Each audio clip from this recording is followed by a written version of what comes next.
Penembak jitu Ukraina telah terbukti sangat efektif dalam pertempuran mereka melawan penjajah Rusia. Mereka juga diuntungkan karena mereka memiliki senapan sniper terbesar di dunia di tangan mereka, yang mencatat beberapa tembakan bunuh terjauh yang pernah tercatat dan dapat menembus sebagian besar jenis lapis baja dari jarak jauh dengan harga yang lebih murah. Senapan apa ini? Bagaimana pasukan Ukraina menggunakannya? Dan apa artinya ini bagi masa depan penembak jitu? Mari kita lihat. Perang telah berubah secara dramatis selama 3 abad terakhir. Apa yang dulunya merupakan aktivitas yang mengandalkan tembakan massal untuk mengimbangi ketidakakuratan senjata api dan artileri awal, secara bertahap telah menjadi lebih berbasis presisi, seiring senjata menjadi lebih akurat pada jarak yang lebih jauh. Munculnya penembak jitu pada akhir abad ke-18 berkat hadirnya laras senapan beralur yang lebih murah adalah salah satu contoh awal terbaik dari penargetan presisi dalam peperangan. Permintaan terhadap penembak jitu sangat tinggi dalam konflik sejak Perang Revolusi Amerika, di mana mereka membantu membalikan keadaan dalam pertempuran penting seperti Saratoga pada tahun 1777. Penembak jitu pertama kali membuktikan efektivitas mereka di medan perang dengan menargetkan musuh secara individu, terutama para perwira yang mudah dijadikan sasaran karena seragam mewah yang mereka kenakan. Jangkauan dan akurasi senjata api yang meningkat memaksa para perwira untuk mengenakan pakaian yang lebih sederhana pada akhir abad ke-19. Setelah membuktikan diri dalam peran anti-personel, penembak jitu mulai menggunakan senjata api yang lebih besar lagi dengan peluru senapan mesin berat, khusus untuk menargetkan kendaraan musuh seperti truk logistik atau bahkan tank. Meskipun lapisan baja tank menjadi terlalu kuat untuk dirusak oleh senjata-senjata ini pada Perang Dunia Kedua, senapan anti-material masih efektif terhadap berbagai macam target lainnya. Berkat kemunculan senapan-senapan ini, penembak jitu menjadi ancaman tidak hanya bagi prajurit yang berjalan kaki, tetapi juga bagi mereka yang berada di dalam kendaraan seperti pengangkut personel lapis baja. Efektivitas penembak jitu sebagai pengganda kekuatan terus meningkat, meskipun penembak ulung masih sering kekurangan senjata yang dapat memenuhi semua kebutuhan mereka. Penembak jitu pada masa awal biasanya adalah pemburu yang dipilih untuk peran mereka berkat pengalaman mereka. Inilah sebabnya sebagian besar senapan penembak jitu, bahkan hingga toyar tahun 1970-an, diadaptasi dari senapan berburu. Namun dinamika seperti itu membatasi perkembangan jenis amunisi yang bisa mereka gunakan. Segalanya mulai berubah pada tahun 1980-an. Salah satu perubahan ini adalah evolusi lebih lanjut dari peran penembak jitu yang semakin berfokus pada tugas anti-material. Inilah masa ketika senapan penembak jitu Barrett kaliber 050 yang terkenal dari Amerika diciptakan oleh seorang pria Tennessee bernama Ronnie Barrett. Penggunaan peluru senapan mesin Browning untuk senjata ini memberikan jangkauan dan kekuatan yang jauh lebih besar kepada penembak jitu, sehingga meningkatkan keragaman target yang bisa dihancurkan. Penembak jitu khusus yang biasanya menargetkan infanteri musuh, kini juga memiliki senjata andalan yang bisa digunakan untuk menargetkan kendaraan. Metode perekrutan dan pelatihan untuk penembak jitu juga mulai berubah pada masa ini. Pelatihan penembak jitu di militer modern biasanya memakan waktu 1 tahun atau lebih, dan Ukraina dulunya juga tidak terkecuali dalam hal ini. Namun, karena mereka sangat dibutuhkan di garis depan, sekolah penembak jitu Ukraina memberikan kursus kilap kepada para kandidat yang bisa diselesaikan dalam beberapa minggu saja. Perang di Ukraina telah membuktikan bahwa di era artileri presisi dan pengawasan drone ini, penembak jitu membutuhkan senjata yang akurat pada jarak yang semakin jauh agar efektif dan untuk memastikan kelangsungan hidup mereka. Untungnya bagi Ukraina, salah satu senjata yang mereka miliki dalam persenjataannya adalah Snipex Alligator. Dan ini adalah senapan penembak jitu terpanjang di dunia, dengan panjang 6 kaki 6 inci saat dirakit sepenuhnya. Para ahli telah menggambarkan senjata ini sebagai senjata yang membuat senapan anti-material sebelumnya, seperti M107 Barrett, tampak seperti senapan mainan jika dibandingkan. Apa spesifikasi senjata ini? Mari kita bahas lebih dalam. Snipex Alligator adalah senapan yang diproduksi secara lokal dan memulai debutnya pada Juni 2020. Senapan ini diproduksi oleh perusahaan bernama Zado yang didirikan pada tahun 1991 di Kharkiv, Ukraina. Sejak itu, perusahaan telah berkembang secara internasional dengan kantor pusat di Jerman dan Belanda. Ini adalah perusahaan kimia berbasis nanoteknologi yang berspesialisasi dalam keramik, pelumas, aditif oli dan bahan bakar, belum lagi senjata api. Zado adalah produsen berpengalaman yang memiliki lebih dari 1.600 item dalam lini produk perusahaannya. 2 di antaranya adalah senapan antimaterial Alligator dan T-Rex. Alligator memiliki panjang laras 47 inci yang lebih dari 2 kali panjang senapan berburu biasa yang dirancang untuk menembak target pada jarak jauh. Bahkan, laras Barrett M107 pun tergolong kecil jika dibandingkan, yaitu hanya 27 inci. Senapan ini memiliki massa 25 kg, berat 55 pon, dan menggunakan peluru antimaterial 14,5 x 114 mm. Peluru ini yang memiliki massa antara 59 hingga 66 gram dan berat sekitar 2,2 ons berasal dari Uni Soviet selama Perang Dunia Kedua. Di sana, peluru ini digunakan sebagai amunisi untuk senapan mesin berat KPV dan pada senapan anti-tank seperti PTRS-41 dan PTRD-41. senjata-senjata yang masih digunakan dalam konflik di Ukraina saat ini. Sejak Perang Dunia Kedua, peluru ini telah digunakan secara internasional pada senapan anti-material, senjata anti pesawat, dan pada senapan mesin yang dipasang di kendaraan pengangkut personel lapis baja. Peluru milimeter ini hadir dalam beberapa varian berbeda, seperti peluru penjejak, peluru penembus lapis baja pembakar, dan peluru pembakar peledak tinggi. Jangkauan efektif Alligator ini adalah 2 km, tetapi memiliki jangkauan maksimum hingga 7 km. Untuk membuatnya lebih akurat, Zado merancangnya sebagai senapan aksi baut. Ini mengurangi kemiringan laras saat menembak, yang akan sangat signifikan untuk peluru sebesar ini jika digunakan dalam mode semi-otomatis. Receiver Alligator ini terbuat dari baja dan pemandu bautnya dilapisi krom yang mengurangi jumlah kotoran dan debu yang menumpuk di laras akibat penembakan berulang. Senapan ini dilengkapi dengan magasin box yang dapat dilepas dan mampu menampung 5 peluru di dalamnya. Kecepatan moncongnya hampir 1000 meter per detik, mendekati Mach 3. Seorang penembak terlatih dapat menembakkan 12 peluru per menit. Alligator ini dapat digunakan untuk menyerang target dinamis maupun statis.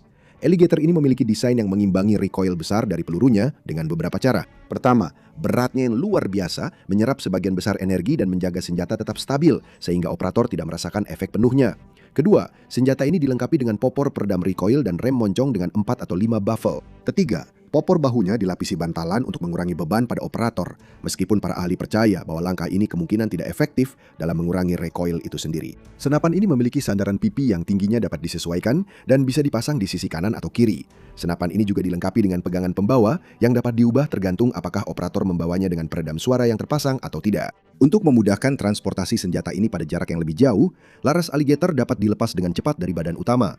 Senapan dan larasnya kemudian dapat disimpan berdampingan dalam kotak transportasi yang ringkas. Untuk meningkatkan akurasinya, Alligator dapat dilengkapi dengan berbagai perangkat bidik dan memiliki laras terapung yang bergerak secara alami saat terkena hentakan. Bipod lipat yang dapat disesuaikan dalam 4 posisi, dan monopod belakang yang juga dapat disesuaikan disertakan dengan senapan ini untuk semakin menstabilkannya saat menembak. Alligator juga memiliki adik kecil, yaitu senapan Snipex T-Rex, yang pada dasarnya adalah perangkat yang sama, namun yang satu ini menggunakan konfigurasi bullpup tanpa magazine yang dapat dilepas. Artinya, hanya bisa menampung 1 peluru dalam 1 waktu. Baik senapan Alligator maupun T-Rex dilapisi dengan cap khusus yang disebut Cerakote. Meskipun terdengar sepele, ini adalah atribut penting dalam daya tahan mereka.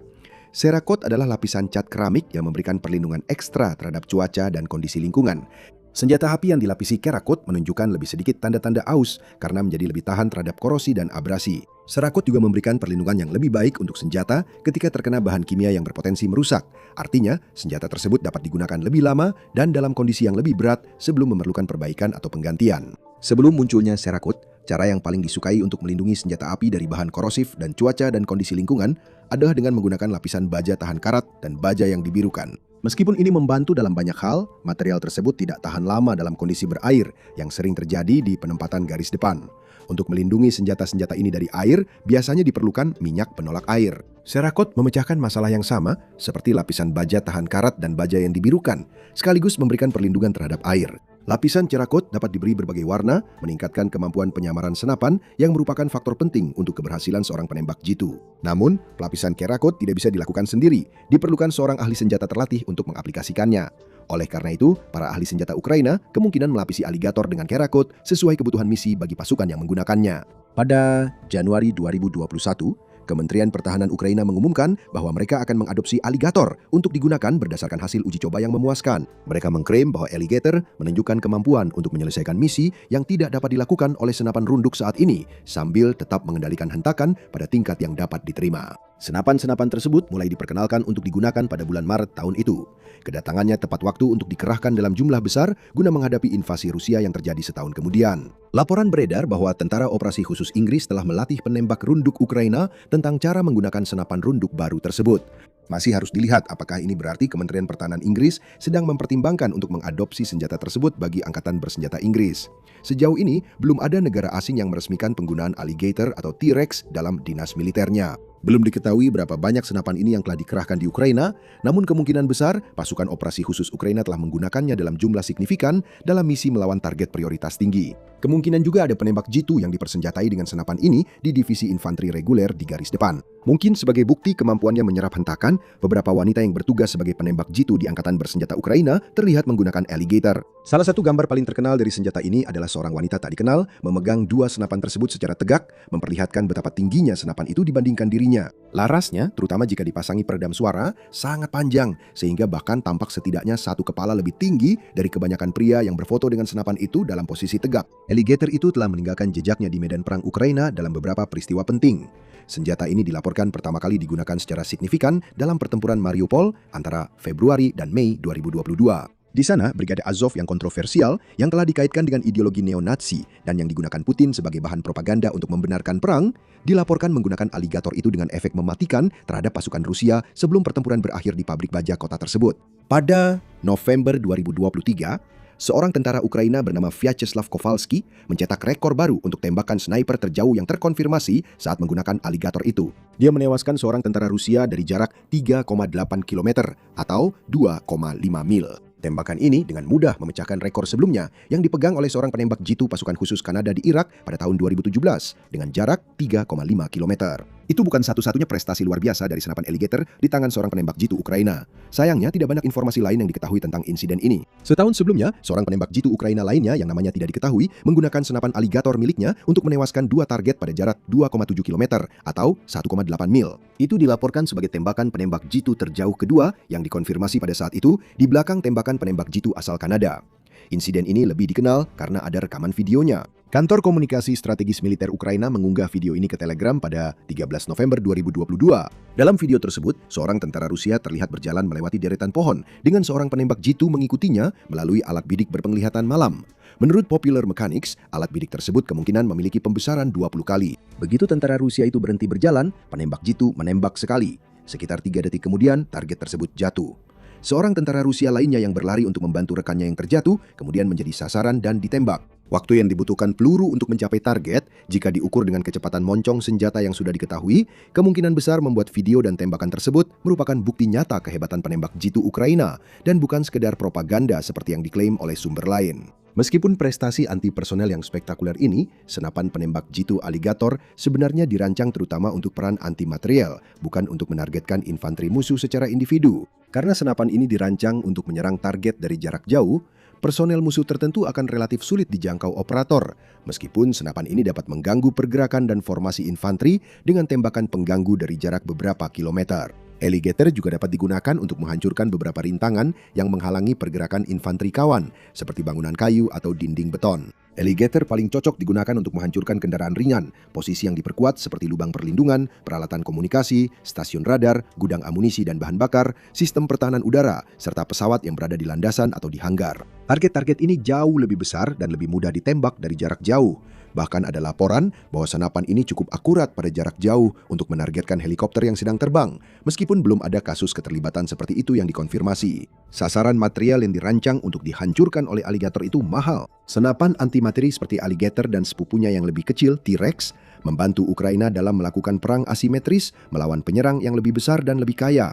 Peluru senapan ini dapat mengenai sasarannya dengan kekuatan sekitar 23.380 pon atau sekitar 12 ton. Lebih dari 2 kali lipat kekuatan peluru senapan mesin Browning kaliber 0,50. Ini jauh lebih dari cukup untuk menghancurkan dinding batako. Setiap tentara musuh yang terkena peluru seperti itu akan hancur lebur. Menurut Snipex, senapan ini dapat menembus baja lapis baja setebal 10 mm pada jarak 1,5 km. Itu adalah kekuatan yang cukup untuk menembus lapisan samping kendaraan personel lapis baja Rusia seperti BTR-80, sehingga membahayakan semua pasukan di dalamnya. Menurut blog Oryx, Rusia telah kehilangan 1.196 kendaraan tempur lapis baja hingga 19 Februari 2024. Sebanyak 802 diantaranya telah hancur. Rusia juga telah kehilangan 3.435 kendaraan tempur infanteri dan 397 pengangkut personel lapis baja. Perkiraan ini kemungkinan lebih rendah dari kenyataan karena Oryx hanya menghitung kerugian yang telah dikonfirmasi secara visual. Tidak diketahui berapa banyak dari kerugian ini yang disebabkan oleh penembak jitu Ukraina yang menggunakan aligator. Tetapi para pembela Ukraina dengan akses ke senjata antimateri yang kuat dan murah tentu bertanggung jawab atas sebagian kehancuran yang dihadapi Rusia. Target yang berlapis baja ringan seperti truk suplai menjadi mangsa empuk bagi peluru aligator. Penembak jitu Ukraina yang dipersenjatai dengan senjata ini tidak diragukan lagi telah menggunakannya untuk mengganggu konvoi yang memasok pasukan Rusia sehingga meningkatkan kesulitan logistik yang dialami oleh tentara Kremlin selama perang. Sebuah video yang dirilis pada 29 September 2022 menunjukkan fungsi antimateri dari aligator. Video tersebut memperlihatkan seorang penembak jitu Ukraina menggunakannya untuk menyerang target lapis baja dari jarak lebih dari 2 km. Target dalam video yang buram tersebut diidentifikasi sebagai sebuah tank Rusia. Penembak jitu tersebut berhasil mengenai kendaraan itu setidaknya dengan satu tembakan, dan video tersebut langsung terpotong tak lama setelahnya. Meskipun kendaraan tersebut tidak hancur atau menunjukkan tanda-tanda kerusakan yang signifikan, hal itu menunjukkan jarak tembak, di mana seorang operator aligator terlatih dapat menembak dengan efektif dan bahaya besar yang ditimbulkannya terhadap kendaraan Rusia yang berlapis baja lebih ringan. Bahaya akan semakin meningkat jika penembak jitu semakin mendekat. Pada jarak 100 meter, peluru aligator dapat menembus baja lapis 30 mm. Sehingga unit-unit yang lebih berat pun berisiko, meskipun ini juga akan membuat penembak jitu berada dalam bahaya yang jauh lebih besar. Melarikan diri setelah menembak sambil membawa senjata yang begitu panjang dan berat tidak akan mudah. Karena alasan ini, sebagian besar misi penembak jitu dengan aligator akan dilakukan dari jarak yang lebih jauh. Salah satu alasan pentingnya fungsi antimateri dari aligator adalah karena ini merupakan pilihan yang jauh lebih murah untuk menghancurkan target-target tersebut dibandingkan dengan senjata anti kendaraan lapis baja portabel lainnya. Sebagai contoh, satu misil Javelin bisa berharga $80.000 per buah. Peluncurnya sendiri harganya bisa mencapai ratusan ribu dolar. Peralatan ini juga membutuhkan rantai pasokan yang canggih untuk diproduksi dan diangkut, yang berarti jumlahnya pasti akan terbatas. Sebaliknya, aligator itu akan berharga puluhan ribu atau ratusan ribu dolar. Harga pasti senapan itu tidak disebutkan. Ada juga jutaan peluru 14,5 kali 110 mm yang tersedia untuk digunakan dan sangat mudah untuk memproduksi lebih banyak lagi secara lokal. Kehadiran aligator memungkinkan pasukan Ukraina untuk menghindari penggunaan peluru Javelin atau NLAW yang mahal pada target prioritas rendah, sehingga mereka dapat menyimpannya sesuai tujuan awal, yaitu digunakan melawan tank tempur utama musuh. Ini adalah cara lain di mana kehadiran aligator membantu perjuangan asimetris Ukraina melawan Rusia. Sebagus apapun, aligator tetap membawa bahaya bagi operatornya.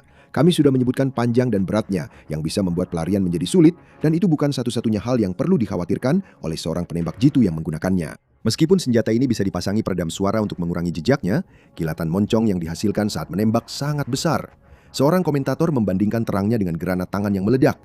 Bahkan dengan penahan kilatan, jejaknya tetap mudah terlihat, sehingga penembak jitu akan rentan setelah melepaskan tembakan. Inilah alasan mengapa senapan ini dirancang untuk menyerang target dari jarak yang sangat jauh. Jarak sejauh itu adalah salah satu dari sedikit cara untuk memastikan tingkat keamanan yang baik bagi penembak jitu yang menggunakannya. Meskipun perlu dicatat bahwa dalam sebuah video pelatihan tahun 2021 yang dirilis oleh militer Ukraina, kilatan senjata ini jauh lebih kecil ketika dilengkapi dengan peredam suara. Kehadiran aligator dan T-Rex di medan perang menunjukkan bahwa peran penembak jitu terus berkembang. Jarak tembak semakin jauh, dengan rekor pembunuhan oleh penembak jitu dari jarak terjauh yang pernah tercatat berpindah tangan lebih sering dalam satu dekade terakhir. Penembak jitu antimaterial juga telah menunjukkan pentingnya dalam konflik modern antara kekuatan seimbang atau hampir seimbang. Rudal presisi, peluru artileri, dan amunisi anti-tank atau anti-pesawat berbasis roket cepat habis dalam kondisi seperti itu, dengan kedua pihak dalam konflik mengalami kekurangan. Oleh karena itu, para pengguna harus berhati-hati dalam memutuskan bagaimana mereka menggunakan amunisi presisi canggih mereka. Tanggapan terhadap kenyataan ini adalah dengan kembali ke cara lama. Dalam banyak hal lainnya, yang lama menjadi baru. Sebagai contoh, pasukan Ukraina mengandalkan meriam datar gaya lama untuk menembak jatuh drone Shahed buatan Iran. Karena menggunakan rudal canggih untuk itu dianggap sebagai penggunaan sumber daya yang tidak ekonomis. Aligator menunjukkan prinsip yang sama terhadap target di darat.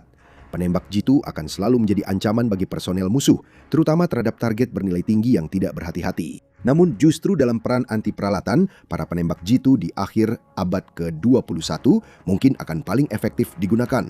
Akankah para penembak jitu di masa depan yang dipersenjatai dengan senjata seperti aligator terbukti menjadi ancaman bagi peralatan musuh yang semakin mahal dengan biaya yang lebih murah? Ketika militer Ukraina pertama kali menerima kendaraan pengangkut personel lapis baja FV-103 Spartan pada Juli 2022, itu bukanlah sebuah peristiwa yang mengguncang dunia. Faktanya, sebagian besar analis militer sepakat bahwa kendaraan-kendaraan tersebut kemungkinan besar tidak akan memberikan dampak besar di medan perang. Bagaimanapun juga, bahkan saat itu, kendaraan tersebut sudah jauh dari kendaraan tempur infanteri modern, dengan Inggris sendiri telah mempensiunkannya lebih dari 15 tahun yang lalu. Ukraina menjadi negara ke-7 yang menggunakan kendaraan tersebut, dengan Latvia menjadi satu-satunya negara Eropa lain yang masih memilikinya. Dibandingkan dengan peralatan militer modern Rusia, Spartan terlihat sangat sederhana dan tidak memadai. Namun, setelah 3,5 tahun perang berlangsung, jumlah Spartan di medan perang meningkat dari 35 menjadi hampir 200. Dan dari jumlah tersebut, hanya sekitar 35 yang hilang. Menurut perusahaan pemantau intelijen sumber terbuka, Oryx, tingkat kelangsungan hidup sekitar 82,5%. Sebanding dengan beberapa sistem barat dan Ukraina yang paling sukses, menunjukkan bahwa kendaraan sederhana ini jauh lebih hebat daripada yang terlihat. Jadi, mari kita bahas bagaimana Ukraina mengubah kendaraan yang seharusnya dibuang di tempat rongsokan Inggris menjadi monster garis depan yang bisa bertarung dengan tank-tank canggih Rusia. Sekarang, mari kita mulai dengan spesifikasi sebenarnya dan maknanya, dan mengapa hal itu membuat Spartan hampir usang sejak awal. FV-103 Spartan dikembangkan pada tahun 1970-an sebagai bagian dari keluarga Combat Vehicle Reconnaissance Tracked Inggris atau CVRT. Filosofi desainnya sederhana. Ciptakan kendaraan cepat yang dapat mengangkut tim spesialis seperti kru anti pesawat atau unit pengintai melintasi medan perang sambil tetap mengimbangi laju tank-tank yang lebih berat. Untuk mencapai hal ini, para insinyur Inggris benar-benar berusaha mengurangi sebanyak mungkin berat dari kendaraan pengangkut infanteri tradisional. Lambungnya dibuat dari paduan aluminium yang jelas, bukan baja, dengan 60 mm pada bagian depan. Ini memberikan pelindungan terhadap peluru 14,5 mm dari jarak sekitar 200 meter dan serpihan, tapi tidak lebih dari itu. Sebuah hantaman langsung dari senjata anti-tank modern manapun akan menembus langsung. Mesin Jaguar 195 tenaga kuda.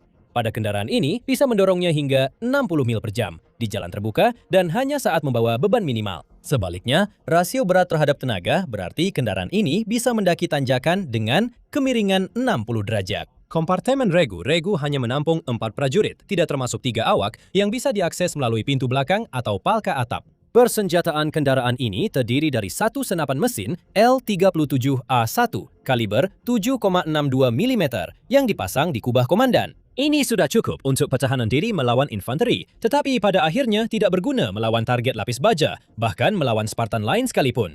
Kombinasi antara lapisan baja yang kurang memadai dan hanya memiliki kemampuan operasional yang terbatas pada akhirnya membuat Spartan tidak pernah benar-benar digunakan dalam pertempuran sesungguhnya. Sebaliknya digunakan sebagai transportasi tambahan untuk militer Inggris. Bahkan begitupun, peningkatan persenjataan yang stabil pada kendaraan tempur infanteri tradisional membuat tank ini dengan cepat mendekati titik di mana ia bisa dihancurkan oleh kendaraan pendukung serupa. Hal ini membuat Inggris menggantikan Spartan dengan kendaraan komando dan penghubung Panther yang lebih mumpuni. Spartan terakhir dalam dinas Inggris ditarik pada tahun 2009. Sebagai konteks, bandingkan Spartan dengan perlengkapan era Soviet yang dimiliki Ukraina saat ini dan alternatif dari Barat. BTR-3, APC standar buatan dalam negeri Ukraina, memiliki berat 16,4 ton dan dapat mengangkut 3 hingga 6 personel serta dipersenjatai dengan meriam otomatis 30 mm. M113 Amerika yang juga dioperasikan oleh Ukraina memiliki berat 14 ton dan dapat mengangkut 11 prajurit. M2 Bradley yang sangat diinginkan Ukraina memiliki berat 27 ton. Membawa 6 personel plus kru dan dilengkapi dengan meriam 25 mm. Meriam otomatis plus rudal anti-tank tow, yaitu rudal berpemandu kawat yang diluncurkan dari tabung dan dilacak secara optik, dilengkapi dengan alat bidik termal canggih. Dibandingkan dengan tolok ukur ini, Spartan terlihat menyedihkan. Namun ketika Inggris berjanji untuk mengirimkan 35 Spartan pada tahun 2022 dan kemudian meningkatkan janji itu menjadi lebih dari 120, Ukraina menerimanya dengan penuh rasa syukur. Ketika Yayasan Amal Serhei Pritula berhasil mengumpulkan dana sebesar 6,5 juta dolar hanya dalam 36 jam untuk membeli 60 Spartan tambahan dari penjual swasta Inggris pada November 2022. Para tentara Ukraina merayakannya ketika Kongres Dunia Ukraina memperoleh 13 unit lagi melalui inisiatif Bersatu dengan Ukraina. Unit-unit garis depan saling bersaing untuk mendapatkannya. Sorak-sorai itu terjadi karena pasukan Ukraina melihat sesuatu yang luput dari perhatian analis Barat. Dalam perang yang didominasi oleh drone, artileri, dan pengawasan terus-menerus, kelemahan Spartan yang tampak sebenarnya adalah kekuatan tersembunyi. Kru Ukraina bahkan tidak repot-repot mencoba menggunakan Spartan sebagai kendaraan tempur infanteri garis depan. Itu sama saja dengan bunuh diri. Sebaliknya, mereka mengubahnya menjadi taksi lapis baja berkecepatan tinggi yang dioptimalkan untuk misi penyusupan dan evakuasi cepat dalam kondisi paling berbahaya. Seorang tentara Ukraina menjelaskan konsep operasionalnya sebagai masuk tanpa terdeteksi, menyelesaikan tugas tanpa terdeteksi, menurunkan tim penyerang tanpa terdeteksi, masuk dan membawa orang-orang kami keluar.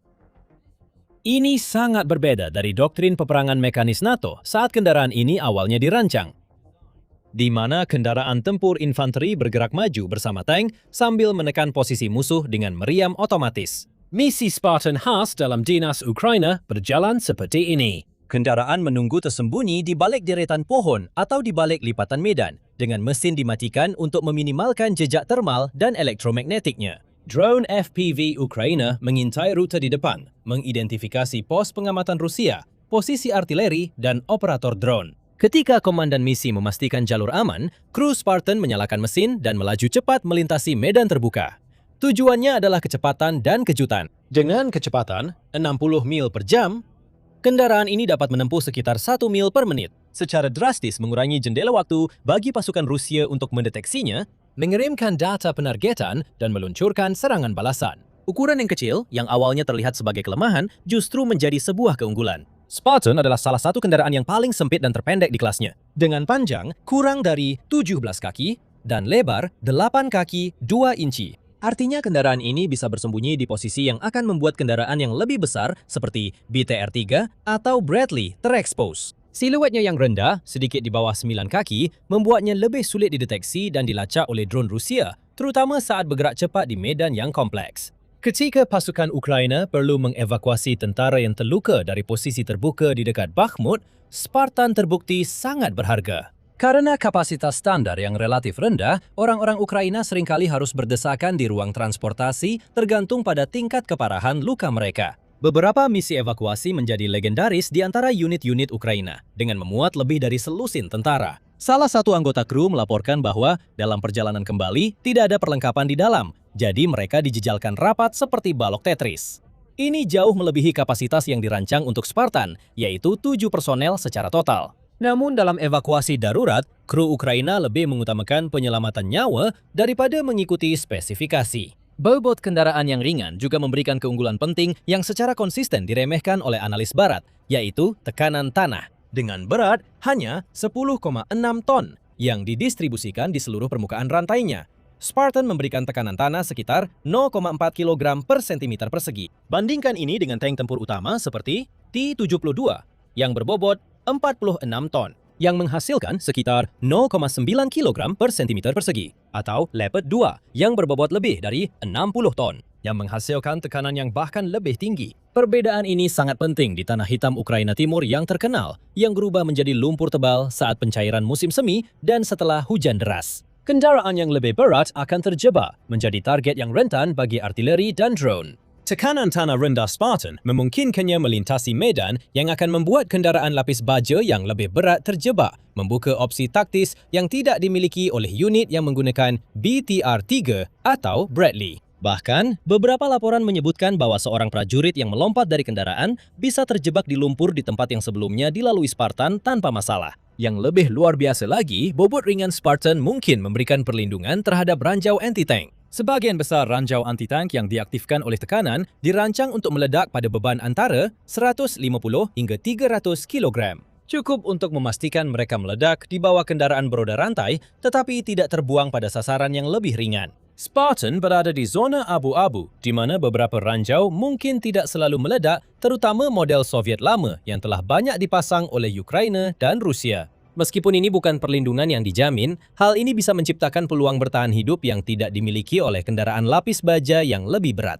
Tentu saja, pengganti Spartan juga mencakup peningkatan besar pada lapis bajanya agar mereka tidak terlalu rentan jika terkena ledakan ranjau atau ditembak dengan kaliber yang lebih besar. Jadi tidak jelas seberapa efektif mereka dalam menghindari ranjau. Namun, Ukraina cukup cepat menyadari bahwa beberapa spesifikasi teknis kendaraan pada dasarnya tidak lagi penting dalam gambaran besar perang ini. Invasi dengan cepat berubah menjadi perang yang melelahkan, di mana tidak ada pihak yang bisa maju secara signifikan.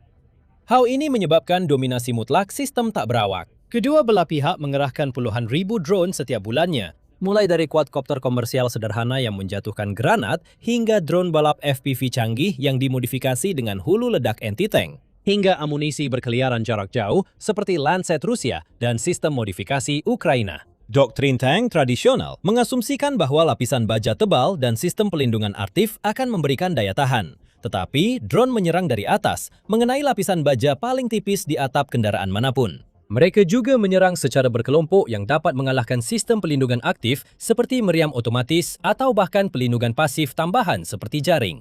Dan bahkan, kawanan drone bisa berbiaya berkali-kali lipat lebih murah dibandingkan kendaraan yang mereka hancurkan.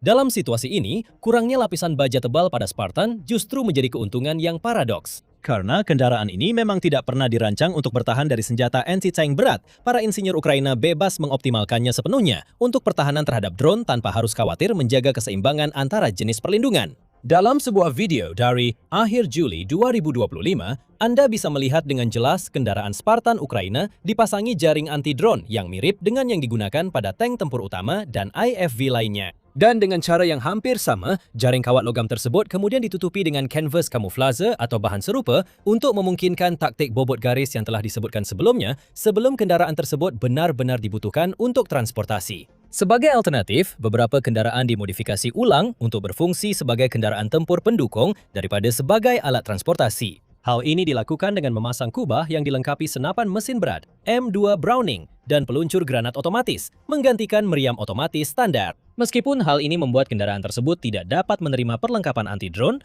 namun secara drastis meningkatkan potensi ofensifnya. Namun, spesifikasi teknis semata tidak sepenuhnya menjelaskan mengapa Spartan begitu sukses di Ukraina. Padahal awalnya kendaraan ini berakhir di tempat rongsokan. Sebenarnya, kendaraan-kendaraan ini hanya kalah bersaing dengan desain yang lebih baru saat digunakan di militer NATO asal mereka. Namun, kebutuhan praktis Ukraina memungkinkan semacam riset pada desain-desain lama yang diunggulkan tersebut. Ketika Inggris mempensiunkan armada Spartan pada tahun 2009, mereka menggantinya dengan kendaraan komando dan penghubung Panther. Kendaraan-kendaraan ini adalah kendaraan beroda 6x6 yang didasarkan pada kendaraan multiperan menengah Iveco dari Italia. Panther memiliki berat 7 ton, dapat menampung 6 personel, dan memberikan perlindungan balistik tingkat 2 Stenek. Kendaraan ini lebih cepat di jalan, lebih hemat bahan bakar, lebih mudah dirawat, dan jauh lebih nyaman dibandingkan Spartan beroda rantai.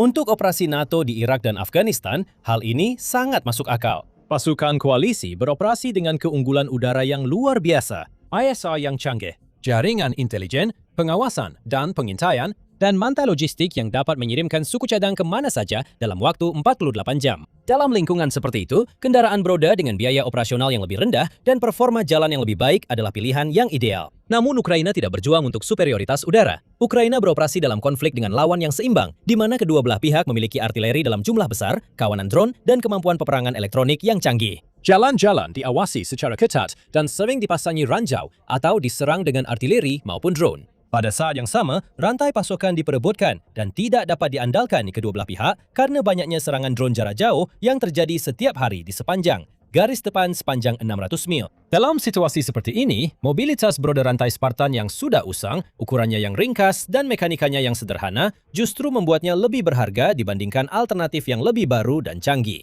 Suspensi beroda rantai lebih stabil saat melewati medan yang tidak rata, dan kemampuan kendaraan ini untuk mendaki bukit curam membuatnya sangat berharga. Di medan berbukit yang sama, dipenuhi ladang dan parit seperti yang mendominasi garis depan Ukraina-Rusia di Donbas. Pasukan Ukraina sedang berperang dalam konflik yang lebih mirip dengan front timur Perang Dunia Kedua daripada konflik yang dipersiapkan NATO untuk dihadapi. Dalam konteks ini, kuantitas, kemudahan perawatan, dan fleksibilitas taktis lebih penting daripada kemampuan kendaraan secara individu. Angka-angka saja sudah berbicara, karena Ukraina menerima sekitar 200 varian Spartan melalui berbagai jalur. Bandingkan ini dengan jumlah sistem barat lainnya yang mereka terima. Sekitar 100 varian Leopard 2, mulai dari 2A4 hingga 2A6 dari beberapa negara NATO. 31 tank M1 Abrams dari Amerika Serikat dan Ukraina telah kehilangan 27 di antaranya. Sekitar 300 varian M113 sebagian besar disediakan oleh Lithuania dari produksi era Soviet. 190 Bradley M-2 dan M-3 disediakan oleh Amerika Serikat dengan sekitar 40 unit hilang atau rusak. Armada Spartan cukup besar jumlahnya untuk melengkapi beberapa brigade. Pasukan Ukraina telah membentuk Batalion Pertahanan Teritorial ke-251, Brigade Pertahanan Teritorial ke-127, dan elemen-elemen dari Brigade Mekanis ke-67 dalam pengoperasian Spartan. Unit-unit ini telah mengembangkan taktik khusus yang memanfaatkan mobilitas kendaraan dan kemampuan transportasinya. Tapi disinilah ceritanya menjadi menarik. Jika Ukraina bisa mencapai hasil seperti ini dengan kendaraan berusia 50 tahun yang dianggap tidak berharga oleh Inggris, apa yang bisa mereka capai dengan peralatan yang benar-benar dianggap modern oleh NATO? Kendaraan Panther milik Inggris yang menggantikan Spartan belum ditawarkan kepada Ukraina. Begitu juga dengan kendaraan tempur infanteri Warrior beroda rantai yang baru saja dipensiunkan oleh Inggris, meskipun kendaraan tersebut telah disebutkan dalam paket bantuan potensial di masa depan. Kendaraan pengintai Ajax yang jauh lebih canggih dan kini mulai digunakan oleh Inggris bahkan belum dibahas sama sekali. Sebagian alasan mengapa Inggris tetap menggunakan peralatan dari era yang kurang lebih sama dengan kendaraan asli Ukraina adalah untuk mengelola risiko politik. Negara-negara NATO ingin menghindari pemberian sistem yang terlalu canggih karena jika hilang atau jatuh ke tangan musuh, teknologi rahasia bisa bocor. Alasan lainnya adalah kompleksitas pelatihan. Kendaraan modern memerlukan pelatihan kru yang rumit dan memakan waktu berbulan-bulan. Terakhir, ada infrastruktur pemeliharaan, di mana kendaraan yang lebih baru memerlukan fasilitas dan suku cadang khusus yang tidak dimiliki dan tidak bisa dimiliki oleh Ukraina. Tentu saja, ada kemungkinan lain di mana Rusia menyatakan bahwa beberapa transfer donasi dapat terlalu menguntungkan Ukraina dan dianggap mengancam Rusia secara keseluruhan. Sebagai balasannya, Rusia bisa mengeskalasi perang dengan menggunakan senjata taktis, termasuk senjata nuklir, terhadap Ukraina untuk mempercepat jalannya perang, bisa dibilang seperti itu. Taktik intimidasi seperti ini bukanlah hal baru, karena Putin sebelumnya sudah pernah mencoba menghalangi pengiriman rudal jarak jauh, tank, dan pesawat, dan tidak ada yang tahu di mana dia akan menarik garis merah imajine berikutnya. Namun, keberhasilan Spartan menunjukkan bahwa perhitungan ini mungkin terlalu berhati-hati. Pasukan Ukraina telah terbukti sangat mampu beradaptasi dengan peralatan barat, menciptakan solusi improvisasi untuk tantangan pemeliharaan dan mengembangkan taktik yang memaksimalkan keunggulan platform sambil meminimalkan kelemahannya. Pertimbangkan apa arti hal ini bagi keseimbangan militer Rusia NATO secara lebih luas. Rusia telah kehilangan lebih dari 23.000 unit peralatan militer sejak invasi dimulai, menurut konfirmasi visual yang didokumentasikan oleh Oryx. Ini termasuk sekitar 13.500 kendaraan lapis baja yang hancur, yang diambil dari persediaan yang telah dikumpulkan selama beberapa dekade. Kapasitas produksi Rusia saat ini kira-kira 250 tank T-90M dan antara 70 hingga 100 kendaraan tempur infanteri BMP-3 per tahun, yang masih jauh dari kebutuhan penggantian. Negara tersebut terpaksa menarik perlengkapan yang semakin tua dari penyimpanan menggunakan T-62 dari tahun 1960-an dan bahkan dilaporkan ada T-34 dari Perang Dunia II yang terlihat di kereta menuju Ukraina. Kapasitas industri militer gabungan NATO jauh melampaui Rusia dengan selisih yang sangat besar. Menurut analis militer Polandia, Amerika Serikat memproduksi lebih dari 8.800 tank M1 Abrams dari tahun 1979 hingga 1993. Dengan ribuan unit disimpan dan sekitar 135 unit baru diproduksi setiap tahunnya hingga saat ini. Jerman memproduksi lebih dari 3.000 tank Leopard 2. Inggris memproduksi hampir 500 tank Challenger dan Prancis membangun lebih dari 400 tank Leclerc. Dan ini adalah tank tempur utama modern dengan lapisan baja komposit, meriam laras halus 120 mm, sistem kendali tembak canggih, dan sistem pelindungan aktif yang canggih. Jika negara-negara NATO memutuskan untuk mentransfer bahkan 10% dari armada tank mereka yang tidak aktif ke Ukraina, itu akan berarti lebih dari 1.000 MBT modern memasuki konflik. Spartan praktis akan menjadi tidak berguna jika dibandingkan. Perhitungan yang sama juga berlaku untuk kendaraan tempur infanteri, sistem artileri, platform pertahanan udara, dan pesawat tempur. NATO memiliki perlengkapannya. Pertanyaannya selalu soal kemauan politik. Performa Spartan menunjukkan bahwa bahkan peralatan barat yang sudah usang, jika digunakan dengan benar, masih lebih unggul dibandingkan sistem Rusia masa kini. Prajurit dan insinyur Ukraina sebenarnya tidak secara inheren lebih unggul daripada prajurit dan insinyur Rusia, yang bisa dibilang merupakan salah satu pemasok militer paling berpengalaman di belahan timur. Namun, perkembangan militer barat selama 50 tahun terakhir, bahkan pada kendaraan yang dianggap usang, menghasilkan kemampuan yang tidak bisa ditandingi oleh kompleks industri militer Rusia saat ini. Di luar penggunaan taktis dan implikasi strategis, keberhasilan Spartan bertumpu pada pilihan rekayasa tertentu yang telah disempurnakan oleh modifikasi Ukraina. Secara khusus, M2 Browning memberikan peningkatan daya tembak yang sangat signifikan terhadap infanteri, kendaraan ringan, dan posisi yang diperkuat, dengan jangkauan efektif maksimum sedikit lebih dari 1 mil.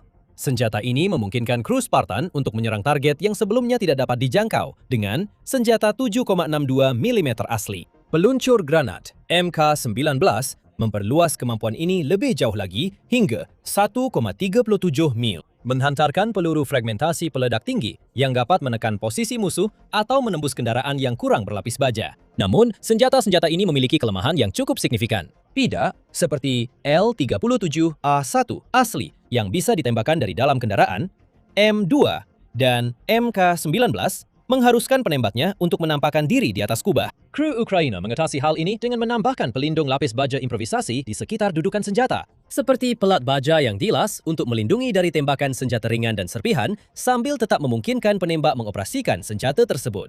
Kendaraan-kendaraan tersebut juga dilengkapi dengan sistem komunikasi modern. Beberapa Spartan sekarang menggunakan radio Harris yang memungkinkan integrasi dengan jaringan komando Ukraina dan koordinasi dengan operator drone. Hal ini mengatasi salah satu keterbatasan utama kendaraan aslinya. Namun, sistem radio era 1970-an memang tidak kompatibel dengan komunikasi terenkripsi modern. Peningkatan sistem kendali tembak terbukti sama berharganya. Meskipun Spartan tidak dirancang sebagai penghancur tank, pasukan Ukraina menyadari potensinya sebagai platform dukungan tembakan. Beberapa kendaraan menerima alat pengukur jarak laser dan alat bidik optik yang ditingkatkan sehingga akurasi pada jarak jauh meningkat secara dramatis. Salah satu anggota kru mencatat, roda jalannya dilapisi karet, dan itu adalah salah satu keunggulannya. Kendaraan ini senyap, tidak ada suara logam beradu, dan rantainya juga memiliki bantalan karet yang membantu mengurangi kebisingan. Operasi yang senyap ini dikombinasikan dengan pengurangan tanda panas melalui manajemen mesin, membuat Spartan sangat sulit terdeteksi meskipun tidak memiliki sistem anti-pengawasan yang canggih. Di lingkungan yang didominasi oleh optik termal dan sensor akustik, beroperasi dengan senyap memberikan keuntungan penting selama misi penyusupan dan ekstraksi. Mungkin yang paling penting, Spartan secara mekanis sederhana, yang berarti kru Ukraina dapat melakukan sebagian besar perawatan di kondisi lapangan. Ketika rantai putus, mereka langsung menggantinya. Ketika mesin terlalu panas, mereka mengganti saluran pendingin. Kendaraan ini tidak memerlukan komputer diagnostik khusus maupun komponen elektronik yang sulit didapat. Bandingkan dengan Bradley yang memiliki mesin diesel turbocharged yang rumit, transmisi otomatis, sistem kendali tembak digital, dan komputer manajemen medan perang terintegrasi. Ketika Bradley mogok di Ukraina, kendaraan ini seringkali harus dibawa ke fasilitas perawatan khusus dengan teknisi terlatih dan peralatan diagnostik khusus. Keunggulan perawatan ini akan semakin terasa seiring berjalannya waktu. Setelah berbulan-bulan beroperasi, tingkat kesiapan operasional armada Bradley menurun karena kendaraan-kendaraan tersebut mengalami kerusakan kecil yang tidak bisa diperbaiki di lapangan. Armada Spartan mempertahankan ketersediaan yang lebih tinggi karena kru dapat menangani masalah secara langsung daripada harus menunggu dukungan khusus. Keberhasilan program Spartan Ukraina juga menunjukkan bagaimana ekonomi pengadaan militer telah berubah seiring waktu di berbagai wilayah. Lebih spesifiknya, militer barat sebelumnya telah mengejar platform yang semakin canggih dengan asumsi bahwa keunggulan teknologi akan memberikan keuntungan yang menentukan dalam setiap konflik. Hal ini menghasilkan sistem seperti F-35 dengan harga $100 juta per pesawat. Kapal perusak kelas Zumwalt seharga $7,5 miliar per kapal. Dan program Future Combat Systems yang dibatalkan setelah menghabiskan $18 miliar tanpa menghasilkan satupun kendaraan operasional. Logikanya terdengar masuk akal. Teknologi canggih meningkatkan efektivitas tempur, jadi berinvestasi pada sistem terbaik menghasilkan kemampuan militer yang optimal. Namun pengalaman Ukraina menunjukkan bahwa logika ini tidak berlaku dalam peperangan konvensional intensitas tinggi. Masalahnya bukan berarti sistem canggih tidak mumpuni, karena Bradley jelas lebih unggul daripada Spartan dalam hampir setiap aspek yang bisa diukur. Sistem canggih tidak bisa diproduksi, dirawat, atau dikerahkan dalam jumlah yang cukup untuk membuat perbedaan ketika tingkat kerugian sangat tinggi. Ambil contoh, beberapa perhitungan matematika sederhana. Jika sebuah Bradley berharga $4,35 juta, yaitu perkiraan biaya per unit untuk pesanan terbaru Angkatan Darat Amerika Serikat, dan sebuah Spartan yang telah diperbarui berharga sekitar $50.000, yang merupakan harga yang dibayar oleh Yayasan Amal Ukraina kepada penjual swasta di Inggris, Anda bisa mengerahkan 87 Spartan seharga satu Bradley. Sekarang, asumsikan kedua kendaraan tersebut memiliki tingkat kelangsungan hidup yang serupa dalam kondisi di Ukraina, yang tampaknya cukup akurat berdasarkan data kerugian yang tersedia. Bahkan jika Bradley 3 kali lebih efektif per kendaraan, dan bahkan itu pun masih bisa diperdebatkan di lingkungan yang dipenuhi drone, Armada Spartan menyediakan 22 kali lebih banyak kendaraan operasional untuk investasi yang sama. Hal ini dengan sendirinya memungkinkan kendaraan yang lebih murah menjadi lebih serbaguna dan dapat digunakan dalam situasi pertempuran nyata. Komandan Ukraina dapat mengerahkan Spartan dalam misi beresiko yang akan menjadi risiko tak dapat diterima jika menggunakan stok Bradley yang terbatas. Mereka dapat menempatkan Spartan di area depan, di mana kecepatan bala bantuan lebih penting daripada kemampuan kendaraan individu. Ini menunjukkan bahwa militer barat terlalu berfokus pada kemampuan per platform dengan mengorbankan kelangsungan armada, kemudahan perawatan, dan kuantitas. Dalam operasi kontra pemberontakan melawan lawan yang secara teknologi lebih rendah, Hal ini tidak menjadi masalah karena memiliki kendaraan terbaik mutlak sepadan dengan biaya finansial ketika Anda bisa melibas lawan sambil mengalami kerugian peralatan atau manusia yang minimal. Namun, melawan musuh yang setara dengan senjata canggih, jumlah dan ketersediaan mungkin lebih penting daripada peningkatan kemampuan yang hanya sedikit. Kisah Spartan, seperti banyak kisah lainnya, semakin menegaskan narasi bahawa perang di Ukraina bukanlah konflik antara teknologi militer tercanggih, di mana keunggulan kecil menentukan pertempuran. Ini adalah perjuangan yang menguras tenaga, di mana keberlanjutan, kemampuan beradaptasi, dan kemauan yang menentukan hasilnya. Dalam lingkungan seperti itu, sebuah kotak aluminium berantai dari tahun 1978 menjadi monster garis depan. Bukan melalui elektronik canggih atau senjata mutakhir, tetapi melalui penggunaan yang cerdas, adaptasi yang cepat, dan kecerdikan para prajurit yang menolak membiarkan kotak-kotak itu terlupakan. Seperti yang dikatakan salah satu anggota kru Ukraina, benda itu dibuat di era yang berbeda untuk perang yang berbeda. Tapi entah bagaimana, benda itu juga cocok untuk perang ini. Karena ketika misinya adalah bertahan hidup, keandalan jauh lebih penting daripada upgrade yang mencolok. Ukraina seharusnya kalah di udara, dengan persenjataan yang kalah, jumlah yang lebih sedikit, dan hanya memiliki jet-jet Soviet yang sudah tua. Angkatan udara Ukraina diperkirakan akan runtuh dalam hitungan hari ketika Rusia menyerang. Sebaliknya, Ukraina berhasil membalikkan keadaan secara mengejutkan, bukan dengan menandingi Rusia dalam jumlah pesawat, tetapi dengan membangun kekuatan udara jenis baru dari nol. Jaringan drone nasional, senjata buatan sendiri, dan jet tempur barat yang diadaptasi lebih cepat dari yang diperkirakan siapapun. Dan sekarang, di tahun 2025, kekuatan udara itu akhirnya melumpuhkan Rusia. Mari kita telusuri bagaimana Ukraina berubah dari underdog yang tak bisa mengudara menjadi raksasa udara yang sedang bangkit, sekaligus menulis ulang aturan perang dalam prosesnya. Mungkin terdengar mengejutkan, tapi ketika Uni Soviet runtuh pada tahun 1991, Ukraina mewarisi angkatan udara terbesar ketiga atau keempat di dunia, tergantung siapa yang Anda tanya. Yang terbagi antara dua cabang terpisah dari bekas tentara Soviet, yaitu Angkatan Udara dan Pasukan Pertahanan Udara. Pada awal kemerdekaannya, Ukraina memiliki 2.000 pesawat, termasuk pesawat tempur, pembom strategis, dan sistem pendukung canggih, yang semuanya merupakan puncak teknologi Soviet, meskipun dari akhir 1980-an. Namun demikian, dari segi jumlah, hanya Amerika Serikat, Rusia, dan Tiongkok yang berada di depan dalam kekuatan udara, meskipun peringkat Tiongkok masih bisa diperdebatkan. Namun seperti banyak militer pasca Soviet lainnya, Angkatan Udara Ukraina menjadi korban dari puluhan tahun pengabaian, pemotongan anggaran, dan kenyataan pahit harus merawat peralatan era Soviet yang rumit tanpa dukungan dari Rusia. Pada saat memasuki tahun 2010-an, Ukraina telah menyerahkan, menjual, atau mengembalikan 60% pesawatnya. Semua ini dilakukan sebagai upaya untuk membayar utang negara yang terus meningkat atau memenuhi perjanjian non-agresi dengan tidak lain adalah Rusia yang dikenal sebagai Memorandum Budapest, yang juga mencakup pengembalian cadangan hulu ledak nuklir dalam jumlah besar yang ditinggalkan di Ukraina oleh Rusia setelah runtuhnya Uni Soviet. Perjanjian yang sama itu pada akhirnya tetap dilanggar pada tahun 2014. Pada saat itu, Ukraina memiliki sekitar 200 pesawat tempur yang aktif dalam armadanya dan hampir tidak ada kemajuan dalam memperbarui pesawat-pesawat tersebut dari konfigurasi tahun 1990-an. Pimpinan Angkatan Udara Ukraina dengan cepat mengakui bahwa sebagian besar jet tempur negara itu akan menjadi tidak layak digunakan pada tahun 2030.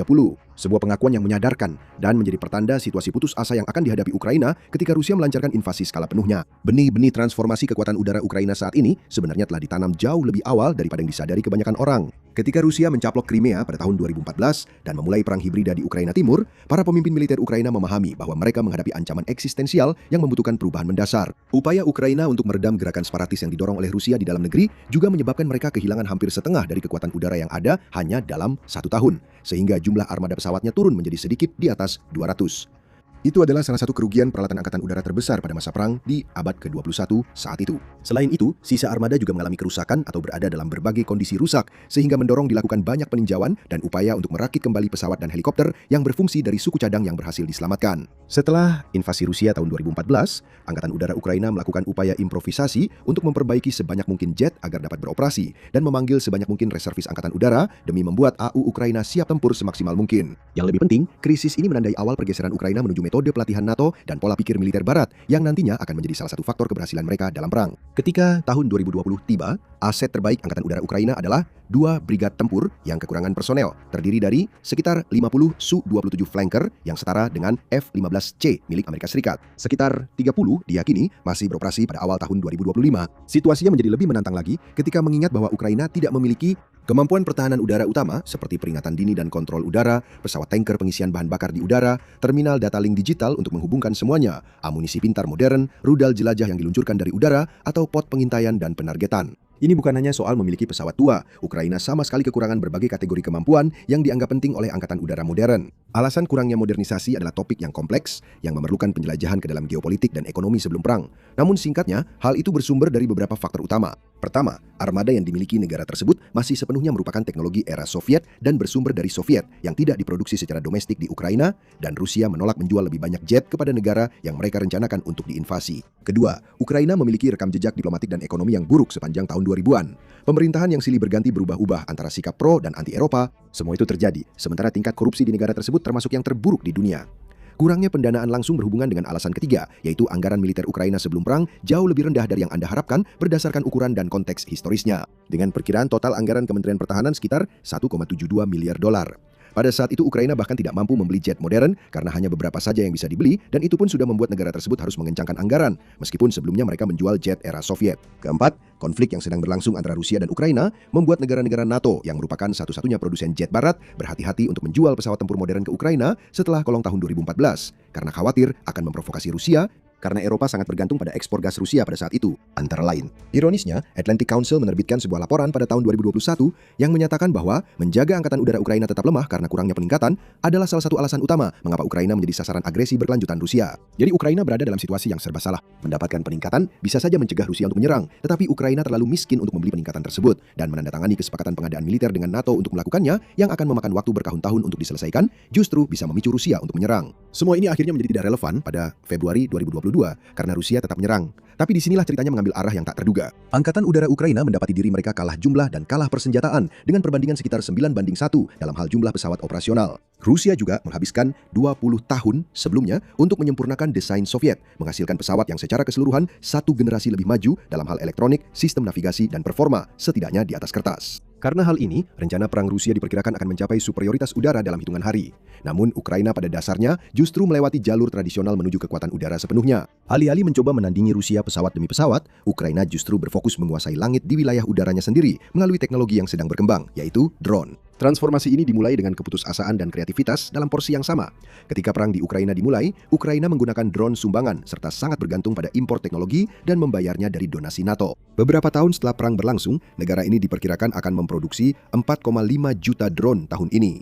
Coba pikirkan angka itu sejenak. 4 juta drone dalam 1 tahun, berarti Ukraina akan membuat lebih dari 10.000 drone setiap hari. Ukraina membangun jaringan terdistribusi yang terdiri dari lebih dari 500 pemasok, mulai dari perusahaan besar hingga bengkel-bengkel rumahan. Semuanya dilakukan di bawah tekanan serangan bom harian dan ancaman yang terus meningkat dari Rusia. Mereka bukan kontraktor pertahanan tradisional yang bekerja di fasilitas bernilai miliaran dolar. Mereka adalah para pengusaha, insinyur, dan relawan yang mendirikan jalur produksi di ruang bawah tanah, gedung-gedung terbengkalai, dan pabrik-pabrik darurat. Salah satu dorongan pertama untuk angkatan udara yang kurang meyakinkan adalah drone FPV atau First Person View, karena mereka berfungsi sebagai unit kendali udara jarak pendek yang memberikan superioritas udara terbatas di ketinggian rendah. Drone-drone tersebut diimpor ke Ukraina sejak Juni 2022 oleh unit militer relawan Signum. Setelah itu, drone-drone tersebut praktis menjadi ciri khas kecerdikan Ukraina. Dengan setiap bulan yang berlalu, drone kamikaze FPV menjadi semakin efektif atau mendapatkan fungsi tambahan yang melengkapi atau bahkan menggantikan angkatan udara tradisional dan infanteri mekanis. Rusia juga mengerahkan drone serupa yang menyebabkan persaingan saling kejar untuk menghadirkan peningkatan besar berikutnya di bidang drone FPV guna mengatasi kontra langkah, meningkatkan keandalan, atau memberikan daya hancur yang lebih besar.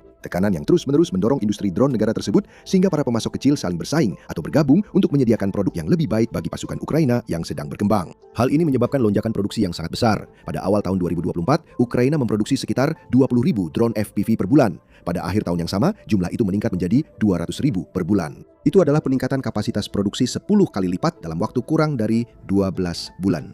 Pertumbuhan yang belum pernah terjadi sebelumnya di zaman modern. Dampak taktis dari revolusi drone ini benar-benar menghancurkan bagi pasukan Rusia. Drone FPV Ukraina biasanya berharga sekitar $2.000. Namun, mereka sepenuhnya mampu menghancurkan tank Rusia yang bernilai jutaan dolar.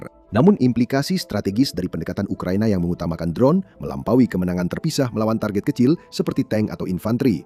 Karena drone jarak pendek hanyalah solusi sementara. Drone jarak jauh seperti Bayraktar TB2 dari Turki yang dipuji sebagai penyelamat Ukraina pada bulan-bulan awal perang, pada akhirnya akan mengurangi ketergantungan Ukraina pada angkatan udara tradisional. Untuk mendukung hal ini, kita hanya perlu melihat satu statistik yang menonjol. Pada awal tahun 2025, drone menyumbang 60 hingga 70% dari kerusakan dan kehancuran yang terjadi pada peralatan Rusia. Kekuatan udara improvisasi Ukraina sebenarnya lebih efektif dalam melemahkan kemampuan militer Rusia dibandingkan dengan kekuatan konvensional. Hal ini sebagian besar disebabkan oleh kemampuan Ukraina untuk secara sistematis memperluas jangkauan geografis operasinya, menciptakan serangkaian tonggak penting yang secara bertahap membawa perang semakin dalam ke wilayah Rusia. Drone jarak jauh Ukraina generasi awal seperti UJ-22 pada awalnya mampu menyerang target hingga jarak 500 mil.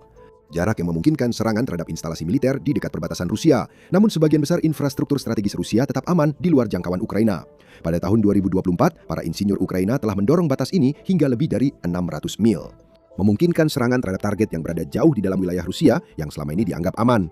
Hal ini memungkinkan Ukraina untuk melancarkan serangan terus-menerus terhadap gudang amunisi atau jalur pasokan vital yang membentang dari utara dan timur negara itu ke garis depan. Selain itu, hal ini berarti bahwa Moskow kini berada dalam jangkauan serangan jarak jauh dan serangan pada akhir Agustus dan September di wilayah ibu kota menimbulkan perhatian besar di kalangan pejabat NATO. Ukraina yang mampu secara langsung mengancam ibu kota Rusia memberikan insentif bagi NATO untuk mengizinkan penggunaan rudal jarak jauh, sumbangan yang mahal dan menghancurkan di luar wilayah Ukraina. Tiba-tiba, kemungkinan mengirimkan rudal Taurus buatan Jerman ke Ukraina berarti mereka kini dapat menargetkan infrastruktur penting yang diperkuat seperti jembatan dan tempat perlindungan. Karena Taurus adalah salah satu dari sedikit senjata yang dapat menembus target yang diperkuat. Pada dasarnya, setiap kemajuan dalam kemampuan drone Ukraina memberikan kepercayaan kepada NATO bahwa mereka sedang berinvestasi di Ukraina sebagai cara untuk secara langsung mengalahkan Rusia, bukan sekedar membeli waktu.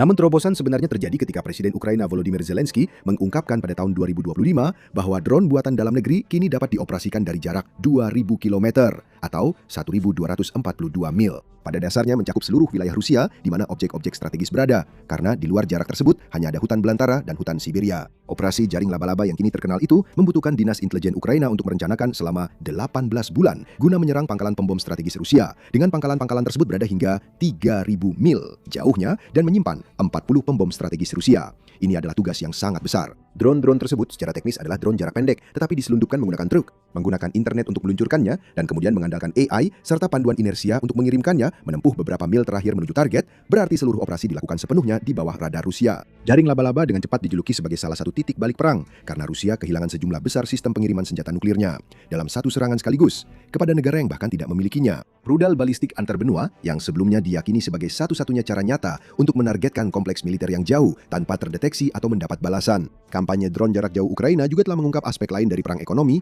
yang berkaitan dengan keberhasilan unit-unit kecil dan mobile dibandingkan dengan mengerahkan armada pesawat. Kampanye serangan drone Ukraina pada awal tahun 2025 berfokus pada infrastruktur energi Rusia dan berhasil melumpuhkan sekitar 1/10 kapasitas penyulingan minyak Rusia. Ini berarti bahwa Ukraina secara sistematis mampu menargetkan fondasi ekonomi mesin perang Rusia.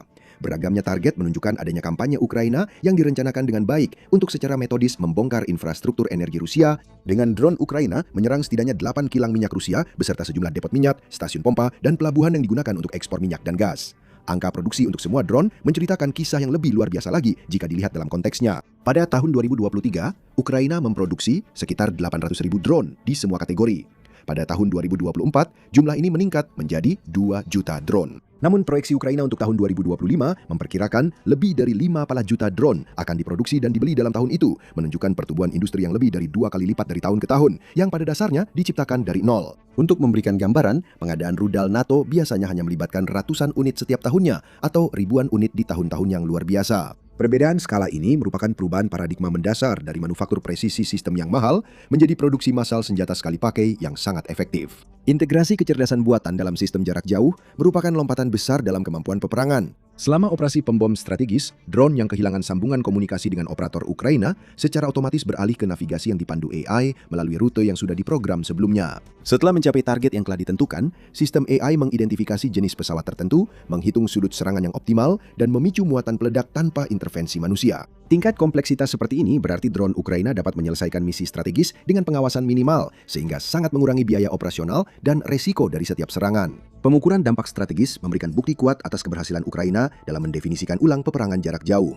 Rusia meluncurkan lebih dari 19.000 rudal dan lebih dari 14.700 drone serang satu arah ke target-target Ukraina dari September 2022 hingga Desember 2024, yang merupakan pengeluaran sumber daya besar-besaran dengan efek strategis yang terbatas. Sebaliknya, jumlah drone serang jarak jauh Ukraina yang jauh lebih sedikit justru memberikan dampak yang tidak sebanding dengan menargetkan infrastruktur bernilai tinggi, sistem senjata strategis, dan simpul-simpul ekonomi yang krusial. Penghancuran sepertiga armada pembom strategis Rusia dalam satu serangan hanyalah bonus tambahan, karena hal itu menegaskan bahwa Ukraina telah mengembangkan persenjataan yang tidak mampu ditangkal Rusia secara konsisten. Ukraina pada dasarnya telah mengatasi ketertinggalan jumlahnya dengan menciptakan kategori baru dalam peperangan udara, yang menekankan pada kuantitas, kemampuan beradaptasi, dan efektivitas biaya dibandingkan dengan metrik tradisional seperti kecepatan dan kapasitas muatan. Namun itu tidak berarti bahwa Ukraina tidak akan menerima sistem udara konvensional. Bagaimanapun, drone tidak memiliki kehadiran yang sama seperti armada jet tempur yang turun dan membombardir pangkalan militer atau meluluh lantakan infanteri mekanis. Sementara Ukraina merevolusi peperangan melalui drone, mereka juga membeli cukup waktu, sorotan media, dan simpati diplomatik untuk mempengaruhi NATO agar memberikan paket bantuan yang lebih besar. NATO akhirnya berhasil pada tahun 2024 dengan pengiriman pertama F-16 dari Belanda, Norwegia, dan Denmark. Para pilot Ukraina telah menghabiskan berbulan-bulan berlatih baik di dalam negeri maupun di luar negeri untuk membiasakan diri dengan sistem baru, sementara jet-jet itu sendiri melakukan penerbangan pertama mereka dari lapangan udara Ukraina pada Agustus 2024. F-16 Fighting Falcon dengan cepat menjadi tulang punggung kekuatan udara Ukraina yang diperbarui. Meskipun pesawat-pesawat ini bukanlah pesawat tercanggih menurut standar saat ini, pesawat yang diterima Ukraina dari NATO dibuat pada tahun 1980-an dan 90-an, serta telah menerima apa yang disebut Mid-Life Update atau MLU sebelum dianggap layak untuk pertempuran, sepenuhnya dinonaktifkan oleh negara asal mereka. Meskipun usianya sudah tua, pesawat ini membawa kemampuan yang tidak bisa ditandingi oleh armada era Soviet milik Ukraina.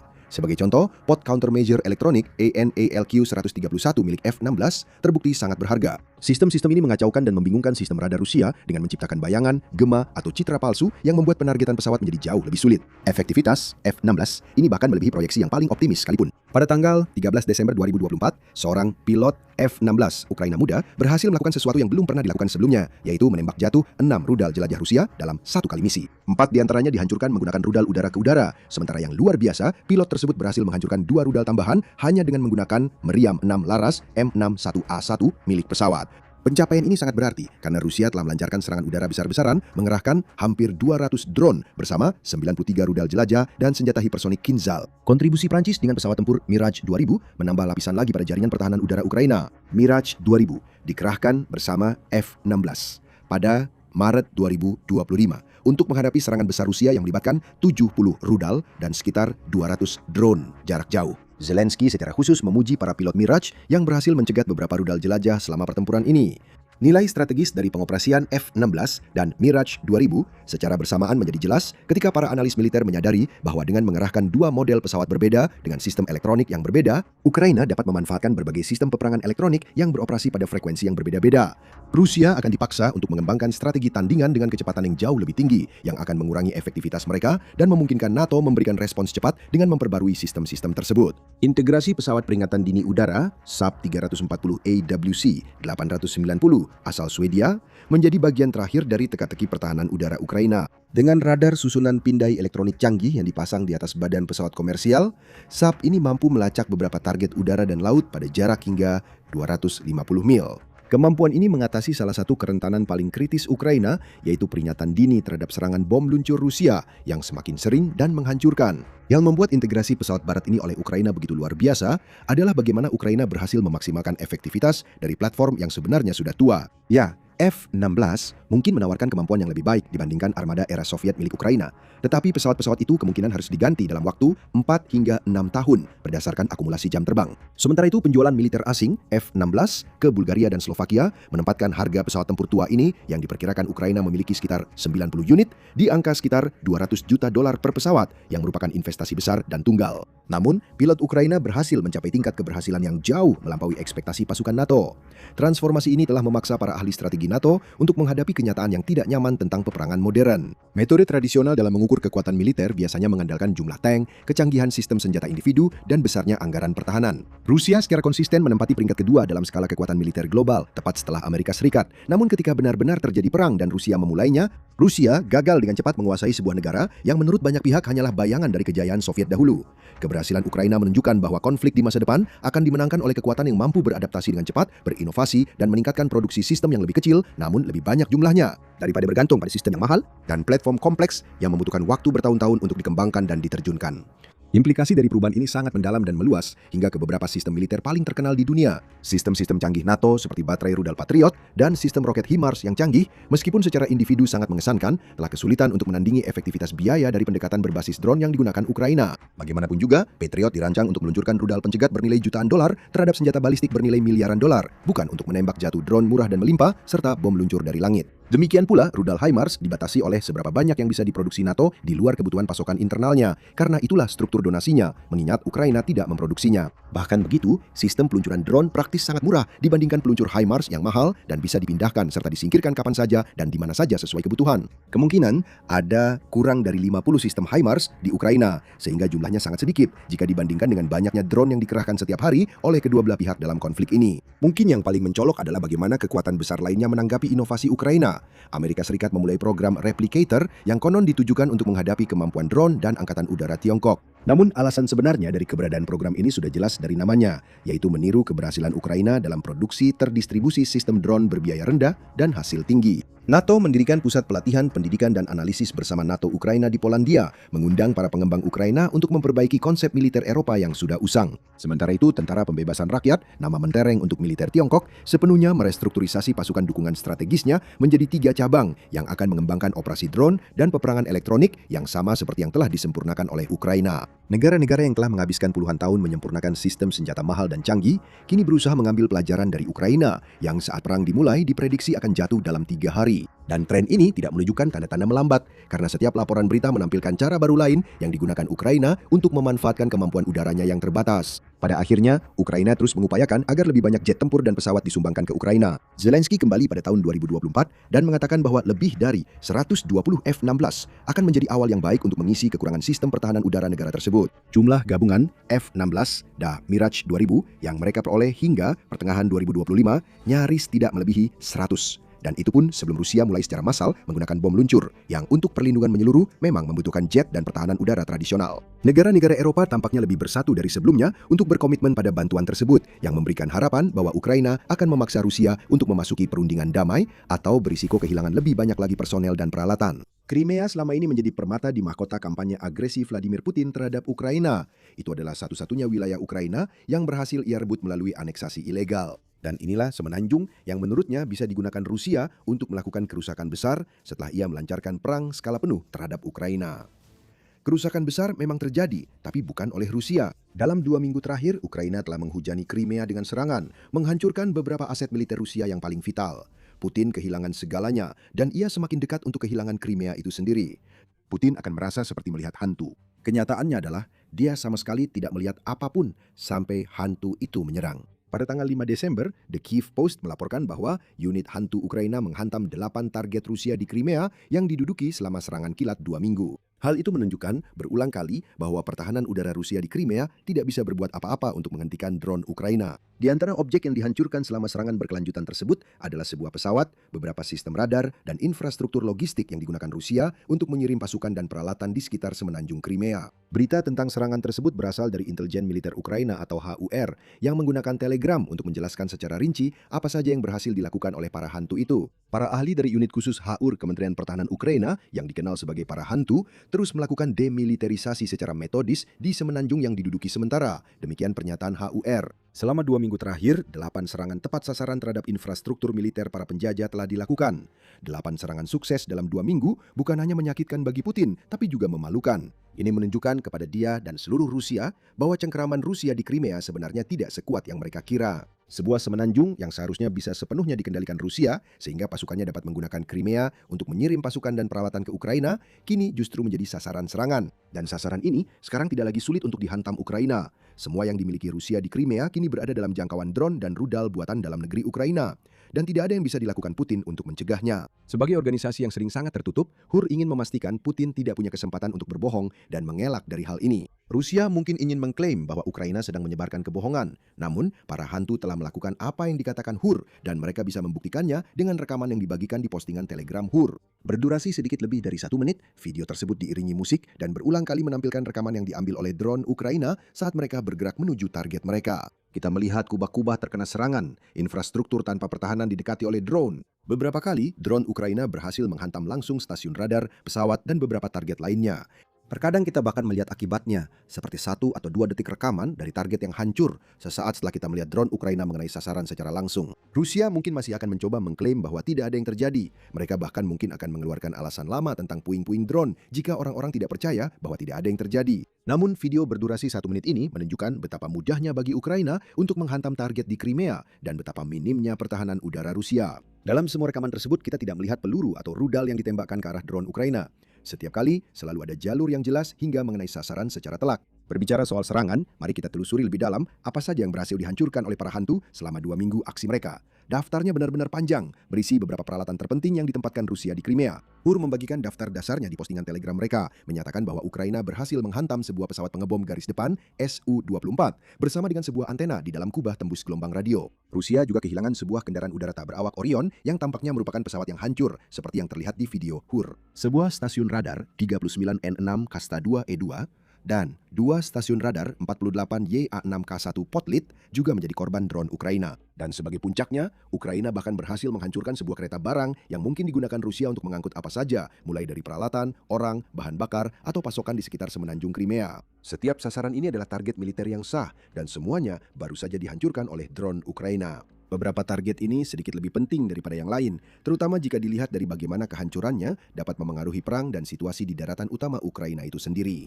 Dalam laporannya tentang pencapaian para hantu, RBC Ukraine menyoroti 3 aset yang hilang dari Rusia.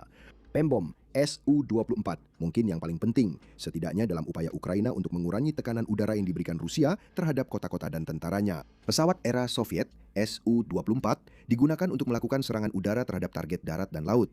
Itulah sebabnya pesawat ini disebut sebagai pembom. Ukraina nyaris tidak punya angkatan laut sama sekali, sehingga Rusia telah menggunakan Su-24-nya untuk menyerang target-target di darat. RBC Ukraine mengatakan bahwa pesawat ini mampu menembakkan baik rudal maupun bom, dan Ukraina pasti akan sangat senang jika bisa menghilangkan kedua ancaman tersebut dengan menghancurkan Su-24. Ini di sisi rudal, Military Factory melaporkan bahwa Su-24 dapat menembakkan berbagai macam rudal udara ke permukaan, termasuk KH-23 dan KH-28 milik Rusia, KH-25, ML, KH-58, KH-59, dan KH-29. Beberapa di antaranya adalah rudal anti radiasi, tetapi semuanya berpotensi menghancurkan infrastruktur Ukraina di kota-kota. Su-24 juga merupakan jet yang mampu membawa senjata nuklir menurut laporan tersebut. Selain itu, pesawat ini cukup besar untuk membawa dan menjatuhkan bom CAB-500, yang membawa kita ke hal kedua yang sangat diinginkan Ukraina untuk dikeluarkan dari pertempuran, yaitu bom luncur. Selama sebagian besar paruh kedua perang, Rusia telah mengubah persediaan besar bom bodoh CAB mereka menjadi bom luncur dengan menggunakan perlengkapan khusus. Perlengkapan ini memperluas sayap yang memungkinkan bom-bom tersebut benar-benar meluncur puluhan mil ke target, dipandu oleh sistem navigasi satelit selama prosesnya. Rusia telah menggunakan bom-bom ini dalam jumlah yang sangat besar. Hanya antara 5 Oktober dan 12 Oktober saja, Rusia menembakkan 1.400 bom jenis ini ke Ukraina bersama dengan 3.000 drone dan 92 rudal, menurut laporan Guardian. Forbes menambahkan bahwa Rusia telah memproduksi bom luncur ini secara massal dalam skala yang belum pernah terlihat sebelumnya dan sekarang berencana untuk membuat 120.000 senjata mematikan ini setiap tahunnya. Sekitar 500 diantaranya akan menjadi varian jarak jauh yang mampu mengenai target hingga 125 mil jauhnya, yang akan sangat cocok untuk jet tempur yang berbasis di Crimea untuk meluncurkannya ke Ukraina saat terbang di atas Laut Hitam. Menjatuhkan 1 Su-24 saja tentu tidak akan menghentikan serangan udara ini. Namun setiap upaya sekecil apapun akan sangat membantu Ukraina, terutama di wilayah seperti Crimea, di mana Rusia akan kesulitan untuk segera mengganti aset yang hilang. 1. Su-24 yang berhasil dijatuhkan hari ini bisa berarti sekitar 2 lusin serangan jarak jauh berhasil dicegah sampai Rusia mampu mengganti jet tempur yang hilang itu dengan asumsi mereka benar-benar menggantinya. Serangan-serangan seperti ini bertujuan untuk mengurangi tekanan sebanyak mungkin karena strategi Ukraina yang perlahan-lahan melemahkan lawan terus menghambat serangan Rusia. Beralih dari bertahan terhadap serangan Rusia ke potensi serangan Ukraina di masa depan, RBC Ukraine juga menyoroti 2 sistem radar yang berhasil dihancurkan oleh para hantu selama 2 minggu aksi mereka. Sistem Potlet yang kami sebutkan sebelumnya adalah sistem radar yang dihubungkan Rusia ke sistem rudal permukaan ke udara S-300V atau SAM mereka. Radar ini memiliki peran yang cukup sederhana, yaitu mendeteksi dan melacak target udara yang masuk. Data tersebut dikirimkan ke S-300 yang kemudian menembakkan rudal ke target. Anda pasti sudah bisa menebak mengapa menghancurkan Potlet merupakan kemenangan besar bagi Ukraina. Tanpa sistem radar ini, pertahanan udara S-300 yang terhubung ke Potlet sekarang beroperasi buta.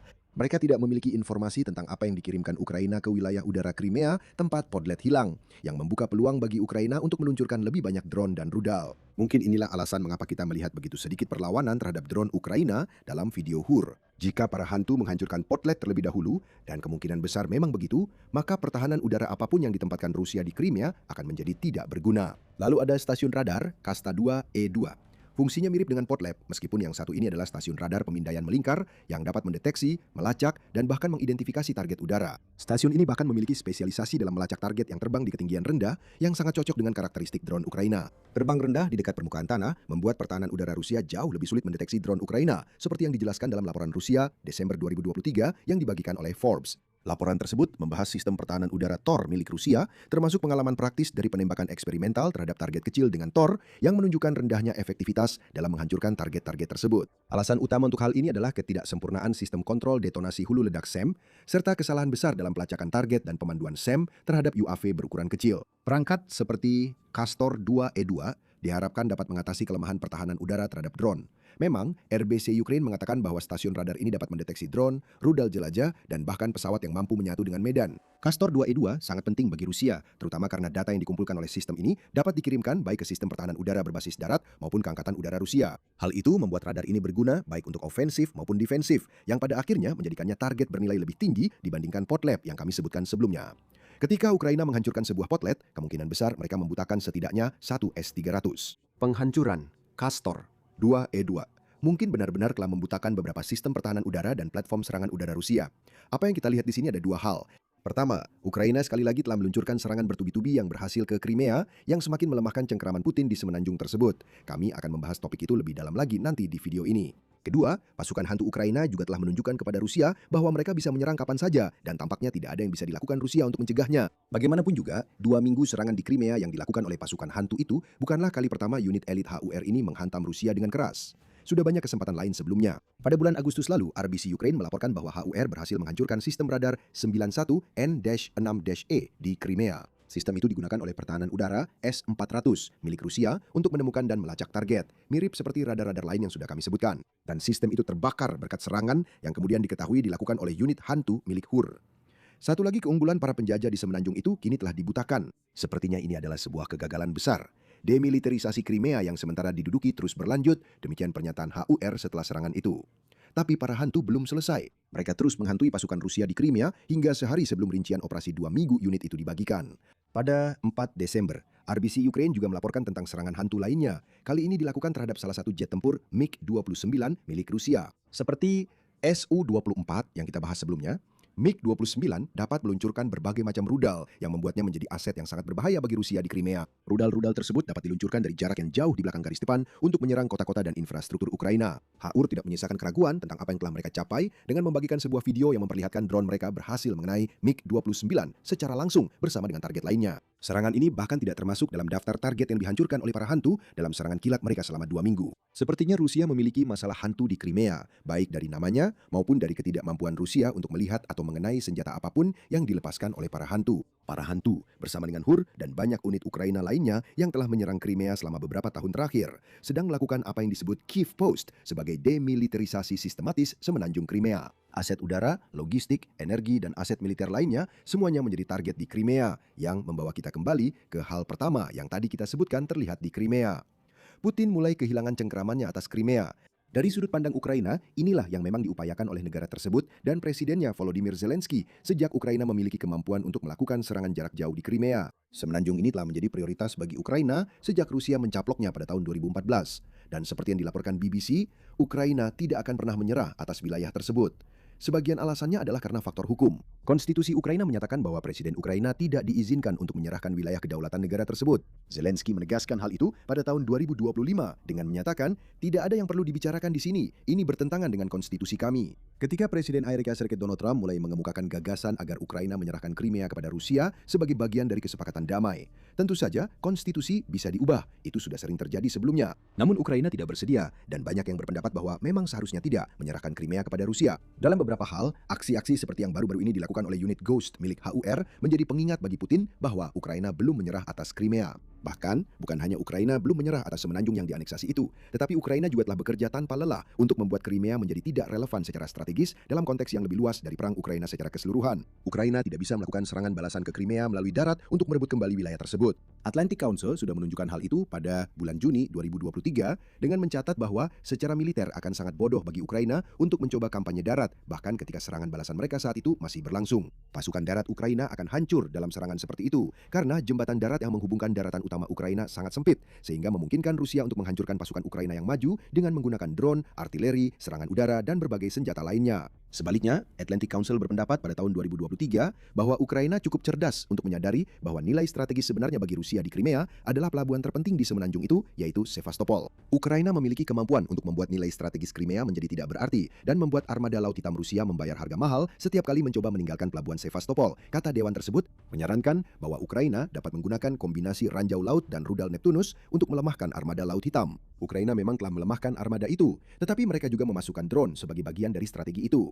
2,5 tahun kemudian, Ukraina telah mencapai tujuannya untuk membuat Sevastopol praktis tidak berguna bagi Rusia. Pada Juli 2025, RBC Ukraine melaporkan bahwa kelompok partisan yang beroperasi di dalam Crimea berhasil mengambil foto yang menunjukkan bahwa sebuah pelabuhan yang seharusnya memberikan keuntungan besar bagi Rusia di Ukraina ternyata hampir kosong dari kapal perang. Semua ini penting dalam konteks apa yang baru saja dilakukan unit hantu Ukraina, karena itu berarti Ukraina telah membuat Crimea praktis tak lagi berperan secara strategis dalam perang ini. Tentu saja, mereka akan terus memantau pelabuhan-pelabuhan di semenanjung itu, dan mereka akan segera membuat Rusia menyesal jika mencoba membawa kembali kapal perangnya ke Sevastopol. Dengan pelabuhan itu sekarang hampir tidak berguna, Ukraina dapat lebih memfokuskan upayanya pada tahap berikutnya untuk merebut kembali Crimea, yaitu menghancurkan pertahanan udara dan aset udara Rusia. Itulah yang dicapai oleh 2 minggu serangan unit Ghost, dan itulah yang telah dilakukan Ukraina selama berbulan-bulan di Crimea. Setiap kali satu stasiun radar dihancurkan, koridor udara baru terbuka untuk drone Ukraina. Setiap jet tempur yang dihancurkan adalah pesawat yang tidak lagi bisa meluncurkan rudal dan bom ke daratan utama. Sedikit demi sedikit, Ukraina mengikis kekuatan militer Putin di dalam Crimea, sekaligus melonggarkan cengkeraman pemimpin Rusia itu. Dan semua itu dilakukan tanpa harus mengorbankan satupun tentara Ukraina dalam serangan darat. Tidak akan ada serangan balasan ke Crimea. Zelensky sendiri yang mengatakan hal itu saat menanggapi komentar Trump bahwa Ukraina tidak memiliki senjata yang dibutuhkan untuk merebut kembali Crimea dengan kekuatan militer. Pada bulan April, Presiden Ukraina itu berkata, memang benar apa yang dikatakan Presiden Trump. Saya setuju dengan beliau bahwa saat ini kami memang belum memiliki cukup senjata. Khususnya senjata, bukan orang, karena rakyat kami lebih penting, hal yang paling penting. Tapi tidak benar jika dikatakan kami tidak punya tentara. Jika memang begitu, apakah itu berarti kampanye Crimea Ukraina sia-sia? Sama sekali tidak. Seperti yang dikatakan Zelensky, tujuan Ukraina adalah untuk melemahkan cengkeraman Putin di Crimea, sambil menekankan kepada Barat bahwa diperlukan tekanan diplomatik dan ekonomi yang lebih besar agar cengkeraman itu mengendur. Inilah aspek yang kurang dihargai dari kendali Rusia atas Crimea. Kendali itu membutuhkan sumber daya, baik dari segi manusia maupun uang. Rusia telah memindahkan hingga 800.000 warga Rusia tambahan ke Crimea sejak 2014, menurut laporan Kievan Independent. Bahkan sebelum perang Ukraina dimulai, lembaga seperti Jamestown Foundation sudah menunjukkan bahwa Rusia mengalirkan miliaran dolar ke Crimea untuk mendukung anggaran semenanjung tersebut.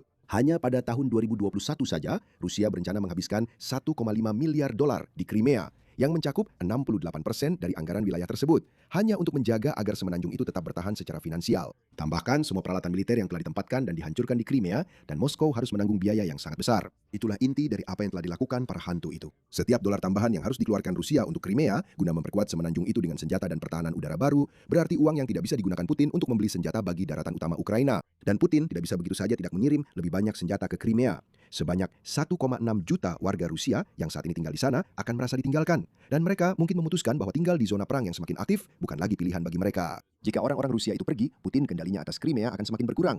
Jadi Ukraina menempatkan Putin dalam situasi serba salah, antara harus mengeluarkan lebih banyak biaya untuk Crimea atau berisiko kehilangan arus masuk orang-orang yang ia gunakan sebagai alat tawar untuk mengklaim semenanjung tersebut. Bagaimanapun juga Ukraina menang, kendali Putin semakin lemah. Sedangkan untuk para hantu, kami membayangkan tidak akan lama lagi sebelum kita mendengar kabar bahwa mereka akan kembali menghantui Crimea lagi lebih cepat daripada yang diperkirakan. Dan bukan hanya di Crimea saja kendali dan pengaruh Putin yang mulai melemah. Presiden Rusia terlalu memaksakan dirinya, terutama di Moldova. Sekarang dia sedang dalam proses kehilangan Transnistria karena tentaranya yang terisolasi di wilayah itu tidak bisa menghalangi reformasi Barat di Moldova. Perang di Ukraina akan memasuki tahun keempat dan kedua belah pihak mengerahkan segala upaya yang mereka miliki. Setiap inci wilayah telah menjadi medan pertempuran saat Ukraina dan Rusia berusaha untuk mendominasi secara taktis, strategis, dan teknologi. Tapi mari kita mundur sejenak. Ketika apa yang disebut Rusia sebagai operasi militer khusus dimulai, militer Ukraina jauh lebih kecil dalam hal ukuran dan kekuatan dibandingkan dengan Rusia. Rusia secara luas diyakini memiliki militer terkuat kedua di dunia, dan sebagian besar analis mengira Ukraina tidak akan bertahan lebih dari beberapa minggu.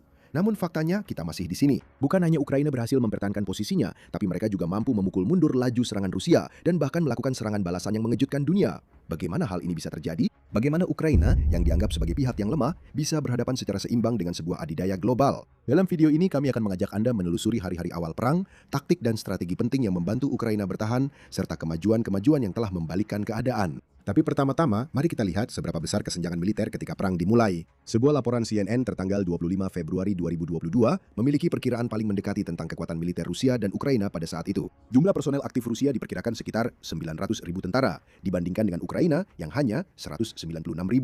Sehingga Rusia memiliki sekitar 5 kali lipat jumlah personel yang bisa digunakan dalam konflik yang akan datang. Mungkin perbedaan jumlah personel terbesar terdapat di Angkatan Udara, di mana Rusia mengungguli Ukraina sekitar 5:1, yaitu 165.000 dibandingkan 35.000 personel secara total. Perlu dicatat, Rusia tidak dan memang tidak bisa mengerahkan seluruh pasukannya untuk memasuki Ukraina pada awal invasi. Sebaliknya, laporan tersebut menyebutkan bahwa ada antara 160.000 hingga 200.000 tentara dari 300.000 pasukan darat negara itu yang digunakan untuk invasi. Di sisi lain konflik, Ukraina mengerahkan sekitar 120.000 infanteri. Pada dasarnya, meskipun Ukraina sangat terdesak di awal perang, Rusia sebenarnya tidak mengerahkan seluruh kemampuannya seperti yang sering dikatakan akan mereka lakukan. Sebagian dari hal ini disebabkan oleh logistik dan sejarah. Sederhananya, sebagian dari militer Rusia terdiri dari wajib militer, yaitu pasukan yang wajib dipanggil secara berkala untuk bertugas dalam jangka waktu lebih singkat dibandingkan pasukan kontrak.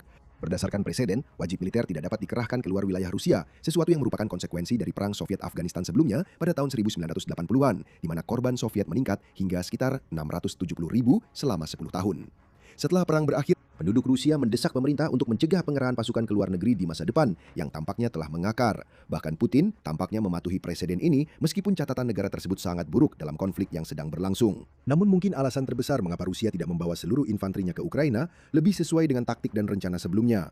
Perang di Ukraina bisa dikatakan sebagai sebuah eskalasi dan bahkan mungkin perkembangan alami dari konflik yang dimulai lebih dari 10 tahun lalu dengan aneksasi Crimea oleh Rusia. Dan dalam peristiwa itu, Rusia berhasil merebut salah satu wilayah Ukraina dengan hampir tanpa tembakan sama sekali. Sebaliknya, militer Rusia melakukan apa yang pada dasarnya adalah kudeta militer, menerbangkan pasukan elit ke Bandara Sevastopol, mengejutkan militer lokal dan pertahanan nasional. Kemudian militer Rusia mengambil alih kendali pemerintahan lokal, mengganti kepemimpinan dengan orang-orang yang loyal kepada Rusia, dan memulai referendum palsu yang mendorong Crimea untuk bergabung dengan Federasi Rusia. Pada tahun 2014, Rusia memanfaatkan krisis politik dan kerusuhan sipil sebagai latar belakang untuk invasi tersebut, yang membantu meniadakan potensi respons Ukraina dan mempercepat prosesnya. Ketika Rusia mengumumkan dimulainya operasi militer khusus pada Februari 2022, Putin mencoba mengulangi taktik tersebut. Kali ini dia menargetkan kepala pemerintahan seluruh negara di Kiev. Dalam benak Putin, Rusia sudah memiliki klaim atas Ukraina baik secara politik maupun budaya. Dan rakyat Ukraina seharusnya sangat gembira untuk kembali bergabung dengan federasi. Dia percaya bahwa inti negara itu tidak akan memberikan perlawanan lebih dari sekedar perlawanan simbolis. Meskipun banyak pemerintahan dan badan independen menerbitkan rencana yang diusulkan bahwa Rusia sedang bersiap untuk melakukan invasi, Putin percaya bahwa peringatan sebelumnya hanya akan membuat Ukraina memindahkan sebagian besar pasukannya ke wilayah Donbas yang diperebutkan daripada memperkuat Kiev. Dia hanya sebagian benar. Pada hari pertama perang, Rusia melancarkan serangan dua arah ke Kiev dengan satu kelompok kecil pasukan militer khusus Rusia yang menaiki sekitar 34 helikopter menjadi tim penyerang pertama yang mendekati ibu kota Ukraina melalui udara. Misi bagi 200 hingga 300 tentara ini adalah untuk mengambil alih Bandara Hostomel, bandara terbesar yang melayani Kiev dan memiliki kapasitas besar untuk menerima pesawat angkut militer. Serangan itu akan datang dari Belarus atau lebih tepatnya dari Minsk yang hanya berjarak sekitar 1 jam dari Kiev melalui udara. Pada waktu yang hampir bersamaan, Rusia melancarkan serangan daratnya dari Belarus dan Rusia, berusaha mendorong unit-unit mekanisnya untuk mencapai bandara secepat mungkin. Rencana itu berubah menjadi bencana sejak awal. Invasi udara praktis tidak pernah dimulai karena pasukan Rusia mengalami kerugian besar sebelum mereka bahkan berhasil mendarat di dekat bandara dan mulai bertempur untuk mendudukinya. Pasukan Ukraina membarikade landasan pacu, mencegah pesawat manapun menggunakannya untuk invasi awal. Pertahanan anti-udara bandara yang minim berhasil menembak jatuh setidaknya 4 pesawat sebelum pasukan Ukraina kewalahan dan terpaksa menyerah atau mundur. Meskipun begitu, pasukan Ukraina berhasil menunda pendudukan bandara oleh Rusia selama beberapa jam, yang cukup memberi waktu bagi mereka untuk mengirim sebagian pasukan mekanis mereka dari daerah sekitar. Pasukan Rusia yang seharusnya tiba melalui darat mengalami keterlambatan yang parah. Putin telah mengantisipasi kemungkinan itu dengan konon mengirim antara 1 hingga 5.000 tentara dengan pesawat angkut. Namun militer Ukraina kembali menembaki landasan pacu, membuatnya benar-benar tidak dapat digunakan dan memaksa bala bantuan yang direncanakan untuk mundur. Dengan bandara yang diduduki namun tidak bisa digunakan dan pasukan darat yang menghadapi perlawanan jauh lebih besar dari yang diperkirakan, pasukan Rusia tidak mampu beradaptasi dengan situasi baru tersebut. Hal ini membawa kita pada kesenjangan perlengkapan antara Rusia dan Ukraina, serta bagaimana Ukraina berhasil mengatasinya. Mungkin keunggulan paling menonjol yang dimiliki Rusia atas Ukraina di awal perang adalah armada kendaraan mereka yang mengesankan. Rusia memiliki sekitar 15.900 kendaraan tempur lapis baja dibandingkan dengan 3.300 milik Ukraina. Sekitar 10 kali lebih banyak pesawat militer dan kira-kira 17 kali lebih banyak helikopter. Namun, semua keunggulan ini pada akhirnya tidak akan berarti dalam jangka panjang. Meskipun Rusia memiliki persenjataan tank yang jauh lebih besar, tank-tank tersebut sangat kurang dimanfaatkan pada awal invasi. Pasukan Rusia bergerak terlalu cepat hingga merugikan diri sendiri pada awal perang, dengan militer mencoba menguasai Ukraina di hampir 3 front sekaligus. Tank-tank adalah kendaraan militer yang bergerak paling cepat, karena skuad tank biasanya tidak memiliki kendaraan pendukung dan infanteri yang memperlambat mereka. Hal itu akhirnya menjadi kejatuhan mereka. Tanpa dukungan anti-udara utama di dekatnya, tank-tank Rusia bisa menjadi sasaran artileri dan drone Ukraina yang ternyata membawa konsekuensi yang menghancurkan. Tank tempur utama Rusia, T-80 dan T-90, berasal dari desain Soviet sejak akhir Perang Dunia II. Doktrin perang Rusia menekankan produksi tank yang lebih kecil, lebih ringan, dan lebih mudah bermanuver dibandingkan dengan tank-tank barat. Desain ini membuat mereka lebih sulit untuk terkena serangan di medan perang. Namun ada kompromi dalam hal kekuatan dan daya tahan jika dibandingkan dengan kendaraan lapis baja berat milik NATO. Untuk mencapai profil yang lebih kecil, tank Rusia menggunakan sistem pemuat otomatis yang menghilangkan kebutuhan akan kru ketiga. Namun, desain ini juga menciptakan kerentanan yang kritis. Pemuat otomatis menyimpan amunisi dalam bentuk lingkaran di sekitar kubah yang memiliki area dengan lapisan baja minimal. Memperparah masalah ini, ukuran tank yang lebih kecil berarti amunisi tambahan sering disimpan secara sembarangan di seluruh badan dan kubah di luar kompartemen yang berlapis baja tebal. Kurangnya kompartemenisasi ini membuat tank Rusia sangat rentan terhadap ledakan yang bersifat katastrofik. Amunisi penembus atau ranjau anti-tank, baik yang menghantam dari atas maupun bawah, dapat menyulut amunisi cadangan, memicu reaksi berantai yang dikenal sebagai efek Jack in the Box. Kelemahan ini terus ada pada desain tank Soviet dan Rusia, termasuk T-90M. T-90M berusaha mengatasi masalah ini dengan fitur keselamatan yang dimodernisasi, seperti menyimpan sebagian besar amunisi cadangan di bagian belakang kubah dengan panel pelepas ledakan, mirip dengan tank-tank barat. Namun, apakah perubahan ini benar-benar dapat mengatasi kelemahan desain tersebut masih menjadi bahan perdebatan. Meskipun terhambat oleh fakta bahwa invasi udara awal ke Kiev bertentangan dengan rencana, Rusia tetap mempertahankan keunggulan jumlah yang besar di dekat ibu kota Ukraina. Namun, militer Rusia telah melakukan serangkaian kesalahan logistik dan taktis sejak awal invasi. Pertama, ada invasi udara yang gagal di Hostomel. Hampir tidak ada alasan untuk percaya bahwa strategi seberani itu benar-benar akan menghasilkan hasil yang positif. Vladimir Putin sudah pernah menggunakan langkah yang sama untuk menduduki Crimea, jadi mengulanginya dalam skala yang lebih besar terhadap negara yang sama kurang dari 1 dekade kemudian tampak sangat tidak sesuai dengan karakter seorang penguasa yang katanya penuh perhitungan dan juga pernah bertugas di KGB. Dalam konteks yang sama, militer Ukraina dulunya merupakan bagian dari Uni Soviet itu sendiri. Serangan pelupuhan kepemimpinan yang dilakukan di Crimea dan dicoba di Kiev merupakan bagian dari strategi militer Soviet yang lebih luas karena sudah pernah diterapkan 2 kali sebelumnya di Praha dan Kabul. Para perwira Ukraina diajari bagaimana berpikir seperti orang Soviet, jadi mereka tampaknya mengetahui taktik tersebut dengan satu atau lain cara. Selain itu, militer Ukraina mulai menerima pelatihan penting dari pasukan NATO setelah Pilibu tahun 2014, sehingga mereka jauh lebih siap untuk melawan musuh yang bisa memiliki sedikit keunggulan udara seperti Rusia. Kedua, setelah upaya invasi awal berhasil dipukul mundur, Rusia tampak tidak siap menghadapi skala perang yang mereka ciptakan sendiri meskipun mereka adalah pihak agresor. Konvoi militer praktis melintasi wilayah yang tidak diduduki untuk mencapai garis depan, memberikan militer Ukraina lebih dari cukup kesempatan untuk menargetkan mereka dari jarak jauh. Yang lebih parah lagi, konvoi-konvoi tersebut tampaknya bersikeras bergerak dalam satu barisan, yang ternyata menjadi kesalahan yang sangat fatal. Jika bagian depan dan belakang konvoi dihancurkan, kendaraan lainnya akan jauh lebih sulit membentuk pertahanan bersama dan bisa dilumpuhkan dengan mudah. Ukraina berhasil menghancurkan sebuah konvoi yang terdiri dari 100 kendaraan. Dengan memanfaatkan strategi ini, menunjukkan betapa parahnya kesalahan Rusia dalam perencanaan taktisnya. Ketiga, Rusia sebenarnya tidak pernah berhasil mengepung Kiev dari semua sisi.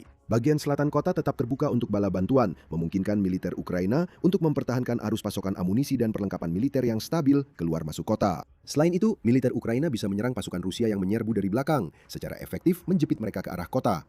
Sementara itu, wilayah di utara kota didominasi oleh sungai Dnipro dan anak-anak sungainya, yang dikendalikan oleh serangkaian bendungan pembangkit listrik tenaga air dan irigasi. Ukraina membuka beberapa bendungan ini sehingga secara drastis mengubah lanskap di sekitar ibu kota mereka dengan pintu masuk ke kota praktis terbelah oleh sungai dan hanya sedikit titik masuk yang tersisa di barat laut di mana anak-anak sungai Dnipro dibanjiri. Rusia tiba-tiba mengalami kesulitan yang jauh lebih besar untuk mengirimkan pasokan baru ke bagian garis depan itu. Keempat, Ukraina sebenarnya sudah mendapat dukungan NATO jauh sebelum perang secara resmi dimulai. Setelah aneksasi Crimea, Ukraina mulai memodernisasi militernya yang juga mencakup kerjasama erat dengan NATO untuk mendapatkan peralatan yang lebih modern. Sebagai bagian dari itu, NATO juga memberikan intelijen militer penting tentang pergerakan Rusia di sekitar Ukraina yang ternyata cukup untuk mengembangkan sinyal peringatan dini bagi NATO dan Ukraina terhadap kemungkinan serangan Rusia. Dan meskipun kita telah membahas secara panjang lebar bagaimana Ukraina menerima peralatan kelas atas dari NATO selama perang, dan kita akan menyebutkan beberapa di antaranya nanti, donasi pertama sebenarnya sudah dimulai jauh sebelum Februari 2022. Sebuah pernyataan yang diposting oleh pejabat Amerika Serikat dan Ukraina pada tahun 2018, 4 tahun sebelum invasi, mencakup pengumuman bahwa Amerika Serikat memasok sistem anti-tank Javelin. Dengan cara yang sama, Inggris mulai mengirimkan senjata anti-tank NALAW ke Ukraina pada Januari 2022, hanya sebulan sebelum invasi dimulai. Ini berarti bahwa Ukraina sudah bersiap untuk melindungi wilayahnya dan bahwa perang yang terjadi kemudian kemungkinan besar sudah dianggap akan segera terjadi oleh semua pihak yang terlibat. Javelin dan LAW terbukti sama pentingnya dengan taktik Ukraina karena senjata-senjata ini dapat menyerang kendaraan militer Rusia dari jarak jauh dan memberikan tekanan besar pada pasukan penyerbu. Menghadapi berbagai kemunduran, pengepungan Kiev pada dasarnya hanya berlangsung selama 1 bulan dan 2 minggu. Militer Rusia secara resmi mundur pada 8 April 2022 dan Ukraina mengklaim telah membebaskan seluruh wilayah utara negaranya tak lama setelah itu. Pasukan Rusia terpaksa berkumpul kembali di front timur di wilayah Donbas dan mereka menghadapi serangkaian masalah serupa di sana. Dengan ibu kota Ukraina tidak lagi berada di bawah ancaman besar, meskipun Rusia akan terus menggunakan drone jarak jauh dan rudal untuk menggempur kota tersebut sepanjang perang, Ukraina dapat memindahkan sebagian besar pertahanannya ke timur. Tambahan waktu 1,5 bulan bertahan dari invasi juga memungkinkan NATO mulai mengirimkan lebih banyak peralatan. Ini termasuk campuran senjata era Soviet yang dimiliki negara-negara NATO dan sekutunya seperti T-72 yang telah dimodifikasi. Polandia, Belanda, Denmark, Amerika Serikat, dan Republik Ceko menyumbangkan sekitar 470 tank yang telah diperbaiki atau dimodifikasi yang sudah terbiasa mengoperasikannya. Senjata yang lebih modern seperti desain artileri terbaru terbukti sama-sama menghancurkan di wilayah Donbas. Pada dasarnya, negara-negara NATO mulai menggunakan perang di Ukraina untuk menguji senjata-senjata terbaru mereka dalam skenario nyata. Meskipun militer Rusia gagal menciptakan strategi inovatif, mereka masih memiliki beberapa peralatan militer paling modern yang ada. Hal ini akan memberikan NATO metrik nyata yang bisa digunakan saat merancang dan meningkatkan persenjataan mereka. Salah satu contoh peralatan yang disumbangkan dan mulai membalikan keadaan sebenarnya datang dari bidang di mana Ukraina memiliki kelemahan yang jelas sepanjang perang, yaitu artileri. Rusia adalah produsen terbesar di dunia untuk baterai artileri, howitzer tarik, artileri swagerak, serta peluru artileri dengan produksi 3 kali lipat lebih banyak dibandingkan seluruh NATO. Ini berarti Rusia bisa menggunakan taktik berbasis kuantitas untuk memberikan tekanan besar dan mendorong masuk ke Ukraina.